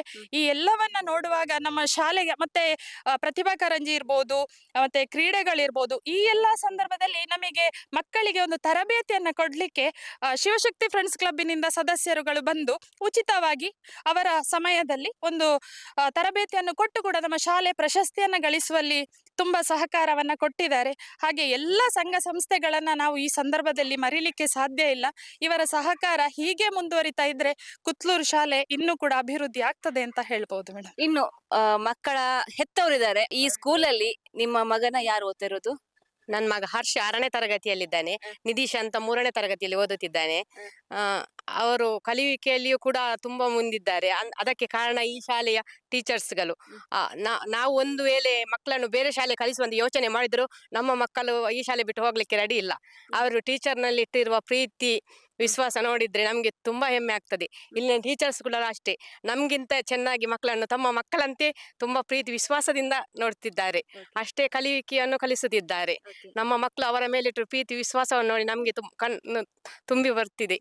ಇನ್ನೊಂದು ಮುಖ್ಯವಾಗಿ ಶಾಲೆ ಅಂತ ಕೂಡ ಎಜುಕೇಶನ್ ಓಕೆ, ಶಾಲಾ ಕೊಠಡಿ ಎಲ್ಲ ಇರುತ್ತದೆ. ಇಲ್ಲಿ ಸ್ಪೆಷಲ್ ಆಗಿ ಸಾವಯವ ಕೃಷಿ ತೋಟ ಇದೆ. ಮಕ್ಕಳಿಗೆ ಅದ್ರ ಬಗ್ಗೆನೂ ಕೂಡ ತರಬೇತಿಯನ್ನು ಕೊಡ್ತಾ ಇದ್ದಾರೆ. ಅವ್ರಿಗೆ ಇನ್ವಾಲ್ವ್ ಮಾಡ್ತಾ ಇದ್ದಾರೆ. ಸೊ ನಿಮ್ಮ ಮಗ ಕೂಡ ಸೇರ್ಕೊಂಡಿರ್ಬೋದು ಇದ್ರಲ್ಲೆಲ್ಲ. ಸೊ ಅವ್ನು ಏನ್ ಹೇಳ್ತಾರೆ, ನಿಮ್ಗೆ ಇದ್ರ ಬಗ್ಗೆ ಎಷ್ಟು ಖುಷಿ ಇದೆ ಅಂತ? ತುಂಬಾನೇ ಖುಷಿ ಇದೆ. ಈ ಕೃಷಿ ನಮ್ಮ ಮಕ್ಕಳು ಮನೆಯಲ್ಲಿ ಕೆಲಸ ಮಾಡದಿದ್ರು ಪರವಾಗಿಲ್ಲ, ಈ ಶಾಲೆಯಲ್ಲಿ ತುಂಬಾ ಶ್ರದ್ಧೆಯಿಂದ ಕೆಲಸ ಮಾಡ್ತಿದ್ದಾರೆ. ಅವನು ಮನೆಗೆ ಬಂದು ಈ ಶಾಲೆ ಬಗ್ಗೆ ಎಲ್ಲ, ಇಲ್ಲಿನ ಕೈತೋಟ ಅದ್ರ ಬಗ್ಗೆ ಎಲ್ಲ ಹೇಳುವಾಗ ನಮ್ಗೆ ಹೆತ್ತವರಾಗಿ ತುಂಬಾ ಹೆಮ್ಮೆ ಆಗ್ತಿದೆ. ಇಲ್ಲಿನ ಅಧ್ಯಕ್ಷರು ಕೂಡ ಅಷ್ಟೇ ಮಕ್ಕಳನ್ನು ಎಲ್ಲ ಕೆಲಸದಲ್ಲೂ ಇನ್ವಾಲ್ವ್ ಮಾಡ್ತಿದ್ದಾರೆ. ನಮ್ಮ ಮಕ್ಕಳು ಮನೆಯಲ್ಲಿ ಕೆಲಸ ಮಾಡದಿದ್ರು ನಾವು ಅಷ್ಟು ಇದಿಲ್ಲ, ಇಲ್ಲಿ ಎಲ್ಲ ಕೆಲಸದಲ್ಲೂ ತೊಡಗಿಕೊಂಡಿದ್ದಾರೆ. ಸೊ ಕೃಷಿಯಲ್ಲಿ ಇನ್ವಾಲ್ವ್ ಆಗೋದು ಎಷ್ಟು ಖುಷಿ ಇದೆ ನಿಮ್ಗೆ? ತುಂಬಾನೇ ಖುಷಿ ಇದೆ. ನಮ್ಮ ಮನೆಯಲ್ಲೂ ಕೃಷಿ ಇದೆ. ಇನ್ನು ಮುಂದೆ ನಮ್ಮ ಮಕ್ಕಳಿಗೆ ಅದು ಚೆನ್ನಾಗಿ ಅಭ್ಯಾಸ ಆಗ್ತದಂತ ನಮ್ಗೆ ತುಂಬಾ ಹೆಮ್ಮೆ ಇದೆ. ತುಂಬಾ ಚೆನ್ನಾಗಿ ಕೃಷಿಯಲ್ಲಿ ಇನ್ವಾಲ್ವ್ ಆಗಿದ್ದಾರೆ. ಸರ್ ನಿಮ್ಮ ಹೆಸರು? ಕೇಶವ. ನಾನು ಹಳೆ ವಿದ್ಯಾರ್ಥಿ. ನೀವು ಹಳೆ ವಿದ್ಯಾರ್ಥಿ. ಓಕೆ. ಸೊ ನೀವು ಹಳೆ ವಿದ್ಯಾರ್ಥಿಯಾಗಿ ಈ ಸ್ಕೂಲ್ ಬಗ್ಗೆ ಏನ್ ಹೇಳ್ತೀರಾ ಸರ್? ತುಂಬಾ ಸಂತೋಷ ಆಗ್ತಿದೆ. ನಮ್ಮ ಗ್ರಾಮದ ಹತ್ತಿರ ನಮ್ಮ ಮನೆ ಹತ್ತಿರ ಇದು ಶಾಲೆ. ತುಂಬಾ ಖುಷಿ ಆಗ್ತದೆ. ಈ ಸಲ ನಾವು ಹೊಸದಾಗಿ ಹಳೆ ವಿದ್ಯಾರ್ಥಿ ಸಂಘವನ್ನ ಸ್ಥಾಪನೆ ಮಾಡಿದ್ದೇವೆ ಇಲ್ಲಿ. ಅದರಿಂದ ನಮ್ಮ ಸಂಘಟನೆ ಮುಖಾಂತರ ಇಲ್ಲಿಗೆ CC ಕ್ಯಾಮರಾ ಅಳವಡಿಕೆ ಮಾಡಿದ್ದೇವೆ. ಅದೇ ರೀತಿ ಇಲ್ಲಿಯ ಟೀಚರ್ಸ್ ಮತ್ತೆ ಅಧ್ಯಕ್ಷರ ಒಂದು ಸಹಕಾರ ನಮ್ಗೆ ತುಂಬಾ ಅಗತ್ಯವಾಗಿ ಸಿಗ್ತಾ ಇದೆ. ಸೊ ಇಲ್ಲಿ ಈ ತೋಟ ನೀವಿದ್ದಾಗ ಇತ್ತ ಈ ತೋಟ ಎಲ್ಲ? ಇಲ್ಲ. ಓಕೆ. ಈಗ ಬಂದು ನೋಡಿದಾಗ ಇಲ್ಲಿ ಫುಲ್ ಇಲ್ಲಿನ ಸಿಚುವೇಶನ್ ಬದಲಾಗಿದೆ, ಇಲ್ಲಿ ದೃಶ್ಯವೇ ಬದಲಾಗಿದೆ. ಇದನ್ನ ನೋಡಿದಾಗ ನಿಮ್ಗೆ ಎಷ್ಟು ಖುಷಿ ಆಗ್ತಾ ಇದೆ ಅಂತ? ನಮಗೆ ತುಂಬಾ ಖುಷಿ ಆಗ್ತದೆ. ಆದ್ರೆ ಅದರ ಹಿಂದೆ ಒಂದು ಶಕ್ತಿ ರಾಮಚಂದ್ರ ಭಟ್ರು. ಯಾಕೆಂದ್ರೆ ಈ ಕೆಲಸ ಮಾಡ್ಲಿಕ್ಕೆ ಆಗುದಿಲ್ಲ ಯಾರಿಗೂ. ನಮ್ಮ ಮನೆಯ ಕೃಷಿಯನ್ನೇ ನೋಡಿಕೊಡ್ಲಿಕ್ಕೆ ಆಗದ ಸಂದರ್ಭ ಈಗ ಉಂಟು. ಅದರಲ್ಲಿ ಮೊನ್ನೆ ಮಳೆಗಾಲದ ಟೀಚರ್ ಹೇಳಿದಾಗೆ ನೀರು ಬಿದ್ದು ಹೋಗ್ತಿತ್ತು ಗಿಡ. ಆದ್ರೆ ಅವರು ರಾಮಚಂದ್ರ ಭಟ್ರು ಇಲ್ಲದಿದ್ರೆ ಅದು ಗಿಡ ಇರ್ತಿರ್ಲಿಲ್ಲ. ಆ ಸಾಧನೆ ಹಿಂದೆ ಅವರು ತುಂಬಾ ಸಹಕಾರ ಇದೆ. ಮತ್ತೆ ಅವ್ರು ಮಾಡೋ ಕೆಲಸವನ್ನು ಬೇರೆ ಯಾರು ಮಾಡ್ಲಿಕ್ಕೂ ಆಗುದಿಲ್ಲ. ಅನುದಾನ ತರುವುದು ಅದು ಯಾರಿಂದ ಸಾಗುದಿಲ್ಲ. ಯಾವ ಇಲಾಖೆ ಹೋದ್ರೂ ರಾಮಚಂದ್ರ ಭಟ್ರ ಹೆಸರು ಹೇಳಿದ್ರೆ ಒಂದು ಅನುದಾನ ಬರ್ತದೆ. ಆ ಕೆಲಸ ನಮ್ಗೆ ಯಾರಿಗೆ ಮಾಡ್ಲಿಕ್ಕೆ ಸಾಧ್ಯ ಇಲ್ಲ. ಅದರಿಂದ ಆ ವಿಷಯದಲ್ಲಿ ಇನ್ನು ಮುಂದೆಯೂ ರಾಮಚಂದ್ರ ಭಟ್ರು ಅಧ್ಯಕ್ಷರಾಗಿ ಮುಂದುವರಿದು ನಮ್ಮ ಸಂಸ. ಆದರೆ ಕಾನೂನು ಪ್ರಕಾರ ಅವರಿಗೆ ಅವಕಾಶ ಇಲ್ಲ. ಆದರೆ ಮುಂದೆ ನಮ್ಮ ಗ್ರಾಮಸ್ಥರೆಲ್ಲ ಸೇರಿ ವ್ಯವಸ್ಥಾಪನಾ ಸಮಿತಿ ಅಂತ ರಚನೆ ಮಾಡಿ ಈ ಕೃಷಿಯನ್ನು ರಕ್ಷಿಸುವಂತ ಕೆಲಸ ನಾವು ಮಾಡಬೇಕು. ಅದಕ್ಕೆ ರಾಮಚಂದ್ರ ಭಟ್ರೇ ನೇತೃತ್ವ ವಹಿಸಬೇಕು ಅಂತ ನಾವು ಅಧ್ಯಾಪಕ ವೃಂದ ಮತ್ತು ಗ್ರಾಮಸ್ಥರ ಪರವಾಗಿ ನಾವು ವಿನಂತಿ ಮಾಡ್ತಾ ಇದ್ದೇನೆ. ಮೇಡಮ್ ನಿಮ್ಮ ಹೆಸರು? ನನ್ನ ಹೆಸರು ಸವಿತಾ. ನೀವಿಲ್ಲಿ? ನನ್ನ ಮಗಳು ಬರ್ತಿದ್ದಾಳೆ, 2ನೇ ಕ್ಲಾಸಲ್ಲಿ ಓದ್ತಿದ್ದಾಳೆ. ಓಕೆ, ಈ ಸ್ಕೂಲ್ ಬಗ್ಗೆ ನೀವೇನ್ ಹೇಳ್ತೀರಾ ಮೇಡಮ್? ತುಂಬಾ ಚೆನ್ನಾಗಿದೆ, ತುಂಬಾ ಒಳ್ಳೆಯವರು ಶಿಕ್ಷಕರು ಮತ್ತೆ ಇಲ್ಲಿಯ ಕಮಿಟಿ ಅಧ್ಯಕ್ಷರು. ನಾನು STMC ಸದಸ್ಯನಾಗಿದ್ದೇನೆ. ಎಲ್ಲ ತೊಂದ್ರೆ ಇಲ್ಲ, ಅಡಿಗೆಯಿಂದ ಹಿಡಿದು ಶಾಲೆಯಿಂದ ಹಿಡಿದು ಎಲ್ಲ ಖುಷಿ ಆಗ್ತದೆ. ನೀವು ಯಾವ ಇದೇ ಗ್ರಾಮದವರು? ಇಲ್ಲ, ನಾವು ಸುಲ್ಕೇರಿ. ಸುಲ್ಕೇರಿ ಗ್ರಾಮದವರು ಇಲ್ಲಿ ಬಂದು ನಿಮ್ಮ ಮಕ್ಕಳನ್ನ ಹಾಕಿದಿರಾ? ಯಾವ ಕಾರಣಕ್ಕೋಸ್ಕರ ಅಂತ? ಅಂದ್ರೆ ಇಲ್ಲಿ ಪ್ರೌಢ ಶಾಲೆ ಇದೆ. ನಾನು ಪ್ರೌಢ ಶಾಲೆಗೆ ಮಕ್ಕಳನ್ನ ಹಾಕಲ್ಲ ಅಂತ ಹೇಳಿ ನಮ್ ಗವರ್ಮೆಂಟ್, ನಾನು ಓದಿದ್ದು ಗವರ್ಮೆಂಟ್ ಸ್ಕೂಲ್ ಅಲ್ಲಿ ಓದಿದ್ದು. ನನ್ನ ಮಗಳು ಗವರ್ಮೆಂಟ್ ಶಾಲೆಯಲ್ಲಿ ಓದ್ಬೇಕಂತ ನನ್ನ ಆಸೆ. ಓಕೆ, ಸೊ ಅಷ್ಟೊಂದು ವ್ಯಾಮೋಹ ಆಗಿದೆ ಸರ್ಕಾರಿ ಶಾಲೆ ಬಗ್ಗೆ. ಹೌದು. ಸೊ ಅದರ ವಿಶೇಷತೆ ಏನು ಅಂತ ಹೇಳ್ಬೋದಾ? ಆದ್ರೆ ಸರ್ಕಾರದಿಂದ ಎಲ್ಲಾನು ಉಚಿತವಾಗಿ ಕೊಡ್ತಾರೆ. ಅಷ್ಟು ನಾವು ಪಾಪದವರು ನಮಗೆ ಪ್ರೌಢಶಾಲೆಗೆ ಹಾಕಿದ್ರೆ ಅಲ್ಲಿದ್ದು ಖರ್ಚು ವೆಚ್ಚ ಎಲ್ಲ ನೋಡ್ಲಿಕ್ಕೆ ನಮ್ಮಿಂದ ಸಾಧ್ಯ ಇಲ್ಲ. ಆದ್ರೆ ಗವರ್ಮೆಂಟ್ ಶಾಲೆಯಲ್ಲಿ ಓದಿದ ಮಕ್ಕಳು ಎಲ್ಲ ಎಲ್ಲಿ ಹೋದ್ರೂ ಮುಂದೆ ಬರ್ತಾರೆ. ಸೊ ಪ್ರೈವೇಟ್ ಸ್ಕೂಲ್ ಒಂದು ಹೆಸರಿಗೆ ಮಾತ್ರ, ಆದ್ರೆ ಈ ಗವರ್ಮೆಂಟ್ ಸ್ಕೂಲ್ ಅಲ್ಲಿ ಎಲ್ಲಾ ರೀತಿಯ ಒಂದು ಎಜುಕೇಶನ್ ಆಗಿರ್ಬೋದು, ಪಠ್ಯೇತರ ಚಟುವಟಿಕೆ ಎಲ್ಲವನ್ನ ಹೇಳಿಕೊಡ್ತಾರೆ. ಮುಂದೆ ಸಾಧನೆ ಮಾಡೋಕೆ ಇದೊಂದು ದೊಡ್ಡ ಶಕ್ತಿ ಆಗುತ್ತೆ. ಹೌದು ಹೌದು. SDMC ಉಪಾಧ್ಯಕ್ಷರು ಶ್ವೇತಾ ಅವರು. ಮೇಡಮ್, ಈ ಸ್ಕೂಲ್ ಬಗ್ಗೆ, ಇದರಲ್ಲಿ ನೀವು ಉಪಾಧ್ಯಕ್ಷರಾಗಿ ಸೇವೆ ಮಾಡ್ತಾ ಇದ್ದೀರಾ, ಎಷ್ಟು ಖುಷಿ ಇದೆ? ತುಂಬಾನೇ ಖುಷಿ ಇದೆ. ನಾವು ಮೊದ್ಲಿಗೆ ನಮ್ಮ ಮಗನ ಇಂಗ್ಲಿಷ್ ಮೀಡಿಯಂಗೆ ಹಾಕಿದ್ದು, LKG UKG. ಆನಂತರ ನಾವು ತೆಗೆದು ಇಲ್ಲಿ ಕನ್ನಡ ಮೀಡಿಯಂಗೆ ಹಾಕಿದ್ದು. ನಾವು ಕನ್ನಡ ಮೀಡಿಯಂ ಕಲ್ತಿದ್ದು. ಉತ್ತಮವಾದ ಶಿಕ್ಷಣ ಇದೆ, ಮತ್ತೆ ಕಲಿಕೇತರ ಚಟುವಟಿಕೆಗಳು ತುಂಬಾನೇ ಇದೆ, ಉತ್ತಮ ಶಿಕ್ಷಕರು ಇದ್ದಾರೆ, ತುಂಬಾನೇ ಖುಷಿ ಇದೆ. ಇಂಗ್ಲಿಷ್ ಮೀಡಿಯಂ ತೆಗೆದು ಇಲ್ಲಿ ಹಾಕೋಕೆ ಅಂತ ಕಾರಣ ಏನು ಅಂತ? ಸ್ವಲ್ಪ ಇಂಗ್ಲಿಷ್ ಮೀಡಿಯಂಗಿಂತ ಸ್ವಲ್ಪ ಶಿಸ್ತು ಸ್ವಲ್ಪ ಜಾಸ್ತಿ ಕನ್ನಡ ಮೀಡಿಯಂ ಅಲ್ಲಿ. ಮತ್ತೆ ಈ ತರ ಈ ಕೆಲಸಗಳೆಲ್ಲ ಇರುದಿಲ್ಲ ಇದ್ರಲ್ಲಿ, ಪ್ರೈವೇಟ್ ಶಾಲೆಯಲ್ಲಿ ಇರುದಿಲ್ಲ. ಎಲ್ಲ ಕೆಲಸಗಳನ್ನ ಗವರ್ಮೆಂಟ್ ಶಾಲೆಯಿಂದ ಒಂದು ಮಕ್ಕಳಿಗೆ ಸಿಗ್ತದೆ ಕೆಲಸ. ಒಂದು ಜೀವನ ಮಾಡೋಕೆ ಎಲ್ಲವೂ ಕೂಡ ಇಲ್ಲಿ ಸಿಗುತ್ತೆ. ಹೌದೌದು, ಸಿಗ್ತದೆ. ಧರ್ಮಸ್ಥಳ ಗ್ರಾಮಾಭಿವೃದ್ಧಿ ಯೋಜನೆಯ ಜ್ಞಾನದೀಪ ಶಿಕ್ಷಕರು ಕೂಡ ಇಲ್ಲಿ ಕಾರ್ಯನಿರ್ವಹಿಸ್ತಾ ಇದ್ದಾರೆ. ಮೇಡಮ್, ನಿಮ್ಮ ಹೆಸರು? ಆಶಾ ಅಂತ. ಓಕೆ, ಎಷ್ಟು ವರ್ಷದಿಂದ ಕೆಲಸ ಮಾಡ್ತಿದ್ದೀರಾ? ಈ ಶಾಲೆ ಬಗ್ಗೆ ನಿಮ್ಮ 2 ಮಾತು. ನಾನು ಸುಮಾರು 6 ವರ್ಷದಿಂದ ಇಲ್ಲಿ ಕೆಲಸ ಮಾಡ್ತಿದ್ದೇನೆ. ಮೊದಲ 2 ವರ್ಷ ಗೌರವ ಶಿಕ್ಷಕಿಯಾಗಿ ಮತ್ತು 4 ವರ್ಷ ಧರ್ಮಸ್ಥಳ ಯೋಜನೆ ವತಿಯಿಂದ ಜ್ಞಾನದೀಪ ಶಿಕ್ಷಕಿಯಾಗಿ ಇಲ್ಲಿ ಕೆಲಸವನ್ನು ಮಾಡ್ತಾ ಇದ್ದೇನೆ. ನನ್ನ ಕೆಲಸ ನನಗೆ ಇಲ್ಲಿ ತೃಪ್ತಿ ತಂದಿದೆ. ಮಕ್ಕಳು, ಶಿಕ್ಷಕ ವೃಂದ ಹಾಗೂ STMC ತುಂಬ ಒಳ್ಳೆಯವರಿದ್ದಾರೆ. ಅದರಿಂದ ತುಂಬ ತೃಪ್ತಿ ಇದೆ. ಒಂದು ಈ ಸ್ಕೂಲ್ ಸ್ಪೆಷಲ್ ಅಂತ ನಿಮ್ಗೆ ಗೊತ್ತೇ ಇದೆ, ತೋಟ ಕೃಷಿ, ಸಾವಯವ ಕೃಷಿ ಎಲ್ಲವೂ ಕೂಡ ಇದೆ. ಸೊ ಈ ಕಂಪೇರ್ ಟು ಬೇರೆ ಸ್ಕೂಲಿಗೆ ಹೋಲಿಕೆ ಮಾಡಿದ್ರೆ ಈ ಸ್ಕೂಲ್ ಎಷ್ಟು ವಿಶೇಷ ಅನಿಸ್ತದೆ ನಿಮ್ಗೆ? ವಿಶೇಷತೆ ನೀವು ಹೇಳಿದ ಶಾಲೆಗೆ ನಮಗೆ ಪ್ರಶಸ್ತಿ ಬಂದಿದೆ. ಕೃಷಿ ಕ್ಷೇತ್ರದಲ್ಲಿ ಮಾಡಿದ್ದಾರೆ ಮತ್ತು ವಿದ್ಯಾ ಕ್ಷೇತ್ರದಲ್ಲಿ ಕೂಡ ಹೀಗೆ. ಮತ್ತು ಮಕ್ಕಳು ತುಂಬ ಇಂಟ್ರೆಸ್ಟ್ ಅಲ್ಲಿ ಕೆಲಸ ಮಾಡ್ತಾರೆ ಮತ್ತು ವಿದ್ಯಾರ್ಜನೆಯೂ ಕೂಡ ಒಳ್ಳೆಯದಿದೆ. ಅಷ್ಟೇ ಹೇಳಲಿಕ್ಕೆ ನಾನು ಇಷ್ಟಪಡುತ್ತೇನೆ. ಈ ತೋಟ ಮಾಡುವ ಮೊದಲು ಈ ಮನೆಯಿಂದ ಆ ನೀರು ಈ ಜಾಗಕ್ಕೆ ಫುಲ್ಲು ಸ್ಪ್ರೆಡ್ ಆಗ್ತಿತ್ತು. ಆಮೇಲೆ ಅದನ್ನು ನೋಡಿ ನನಗೊಂದು ಪ್ಲ್ಯಾನ್ ಹೊಡೀತು. ಇದೇ ಮನೆಯವರು ದಿನೇಶ್ ದೇವಾಡಿಗ ಅಂತೇಳಿ, ಅವರ ಹತ್ರ ಕೇಳಿದೆ, ನೀವು ಒಂದು ಟಾಂಕಿ ಮಾಡುವ, ಅದರಿಂದ ನಾವು ಗಿಡ ನೆಟ್ಟದಕ್ಕೆಲ್ಲ ಬಿಡ್ಬೋದು ಅಂತ. ಅವನು ಪೂರ್ಣ ಒಪ್ಪಿದ. ಅದಕ್ಕೆ ಆಯಿತು, ನೀವು ಬಿಡಿ, ಅದನ್ನು ನೀವು ಏನಿದ್ರು ಗೊಬ್ಬರ ಆಗಲಿ ಅದರ ಏನಿದ್ರು ಶಾಲೆಯ ತೋಟಕ್ಕೆ ನಂದು ಪೂರ್ಣ ಅದನ್ನು ನಾನು ನಿಮಗೆ ಕೊಡ್ತೇನೆ ಅಂತೇಳಿ, ಅಲ್ಲಿ ತರಕಾರಿಗೆ ತೋಟಕ್ಕಾಗಲಿ ಅಥವಾ ಇಲ್ಲಿಗೆ ಆಗಲಿ, ಇಲ್ಲಿಂದೇ ತರಕಾರಿ ತೋಟಕ್ಕೆ ಅದಕ್ಕೆ ಅಂತೇಳಿ ಸೆಗಣಿ ತಗೊಂಡು ಹೋಗ್ಲಿಕ್ಕೆ ಅಂತೇಳಿ ಮಕ್ಕಳಿಗೆ ಗಾಡಿ ದುಡ್ಲಿಕ್ಕೆ ಅಂತೇಳಿ ಮಾಡಿ ಕೊಟ್ಟದ್ದು. ಅದಕ್ಕೆ ಇಲ್ಲಿಂದ ತಗೊಂಡು ಹೋಗ್ಬೇಕಲ್ಲ ಅಂತೇಳಿ, ಹೊತ್ತು ತಗೊಂಡು ಹೋಗ್ಲಿಕ್ಕೆ ಆಗುದಿಲ್ಲ. ಹಾಗೆ ಅವರು ಫುಲ್ಲು ಸಹಕಾರ ಕೊಟ್ಟಿದ್ದಾರೆ. ಅದಕ್ಕೆ ನಾನು ಅವರಿಗೆ ಮೊತ್ತದಾಗಿ ಅವರಿಗೆ ಕೃತಜ್ಞತೆ ಹೇಳಬೇಕಾಗ್ತದೆ. ಆದ್ರೆ ಏನಿದ್ರು ಇಲ್ಲಿ ಸಮಸ್ಯೆ ಇದ್ರು ನನಗೆ ರಪ್ಪ ಫೋನ್ ಮಾಡಿ ಹೇಳ್ತಾರೆ, ಇದು ನೋಡಿ ಈಗ ನೀರು ಆ ಕಡೆ ಹೋಗ್ತಾ ಉಂಟು ಒಂದಂತೇಳಿ ಕೂಡಲೇ ಹೇಳ್ತಾರೆ. ಆದ್ರೆ ಕೂಡಲೇ ನಾನು ಇದು ಬರ್ತೇನೆ, ಯಾಕೆ ಒಬ್ರು ಬೇಕಲ್ಲ ಹತ್ರ ಅಂತ. ಸೊ ನಿಮ್ಮ ಮನೆಯ ಕೊಟ್ಟಿಗೆಯ ಹಸುವಿನ ಆ ಗೊಬ್ಬರಗಳು ಸೇರ್ಕೊಂಡು ತೋಟ ಫುಲ್ ಹೊಳಿತಾ ಇದೆ. ಆ ತೋಟ ನೋಡಿದಾಗ ನಿಮ್ಗೆ ಎಷ್ಟು ಖುಷಿ ಅನಿಸ್ತಾ ಇದೆ? ಸಂತೋಷ ಆಗತ್ತೆ. ಆ ಗೊಬ್ಬರ ಎಲ್ಲ ಏನ್ ಮಾಡ್ತಿದ್ರಿ ನೀವು ಈ ಹಿಂದೆ? ನಮ್ದು ತೋಟ ಉಂಟು, ಅದಕ್ಕೆ ಹಾಕ್ತಾ ಇದ್ರಿ? ಹೌದು. ಸೊ ಇವಾಗಲೂ ಯೂಸ್ ಮಾಡ್ತೀರಾ? ಇಲ್ಲ ಈಗ ಇಲ್ಲಿಗೆ ಮಾತ್ರ. ಸೊ ನಿಮ್ಮ ತೋಟಕ್ಕೆ? ನಮ್ಮ ತೋಟಕ್ಕೆ ಬೇರೆ ಬೇರೆ ವ್ಯವಸ್ಥೆ ಮಾಡ್ತೀರಾ? ಸೊ ನಿಮ್ಮ ಮನೆಯ ಆ ಗೊಬ್ಬರವನ್ನು ಸಂಪೂರ್ಣವಾಗಿ ಶಾಲೆಗೆ ಅಂತ ಕೊಟ್ಬಿಟ್ಟಿದ್ದೀರಾ? ಹೌದು. ಕನ್ನಡ ಮೀಡಿಯಂ ಅಂದ ತಕ್ಷಣ ಮೂಗು ಮುರಿಯುವಂತ ಈ ಸಮಯದಲ್ಲಿ ಈ ಶಾಲೆಗೆ ಇಂಗ್ಲಿಷ್ ಮೀಡಿಯಂ ತೆಗೆದು ಈ ಶಾಲೆಗೆ ಮಕ್ಕಳನ್ನ ಹಾಕ್ತಾ ಇದ್ದಾರೆ. ಜೊತೆಗೆ ಮುಂದಿನ ಪೀಳಿಗೆಗೆ ಒಳ್ಳೆ ರತ್ನವನ್ನು ಕೂಡ ಈ ಶಾಲೆ ಕೊಡ್ತಾ ಇದೆ. ಇಂತಹ ಶಾಲೆ ಪ್ರತಿಯೊಂದು ಕಡೆ ಹುಟ್ಟಬೇಕನ್ನೋದು ನಮ್ದು ಕೂಡ ಆಶಯ. ಕ್ಯಾಮ್ರಾ ಪರ್ಸನ್ ಆದಿತ್ಯ ಶೆಟ್ಟಿ ಬಡನ್ ಜೊತೆ ಶ್ರೇಯ ಶೆಟ್ಟಿ, ಸುದ್ದಿ ನ್ಯೂಸ್, ಕುತ್ಲೂರು.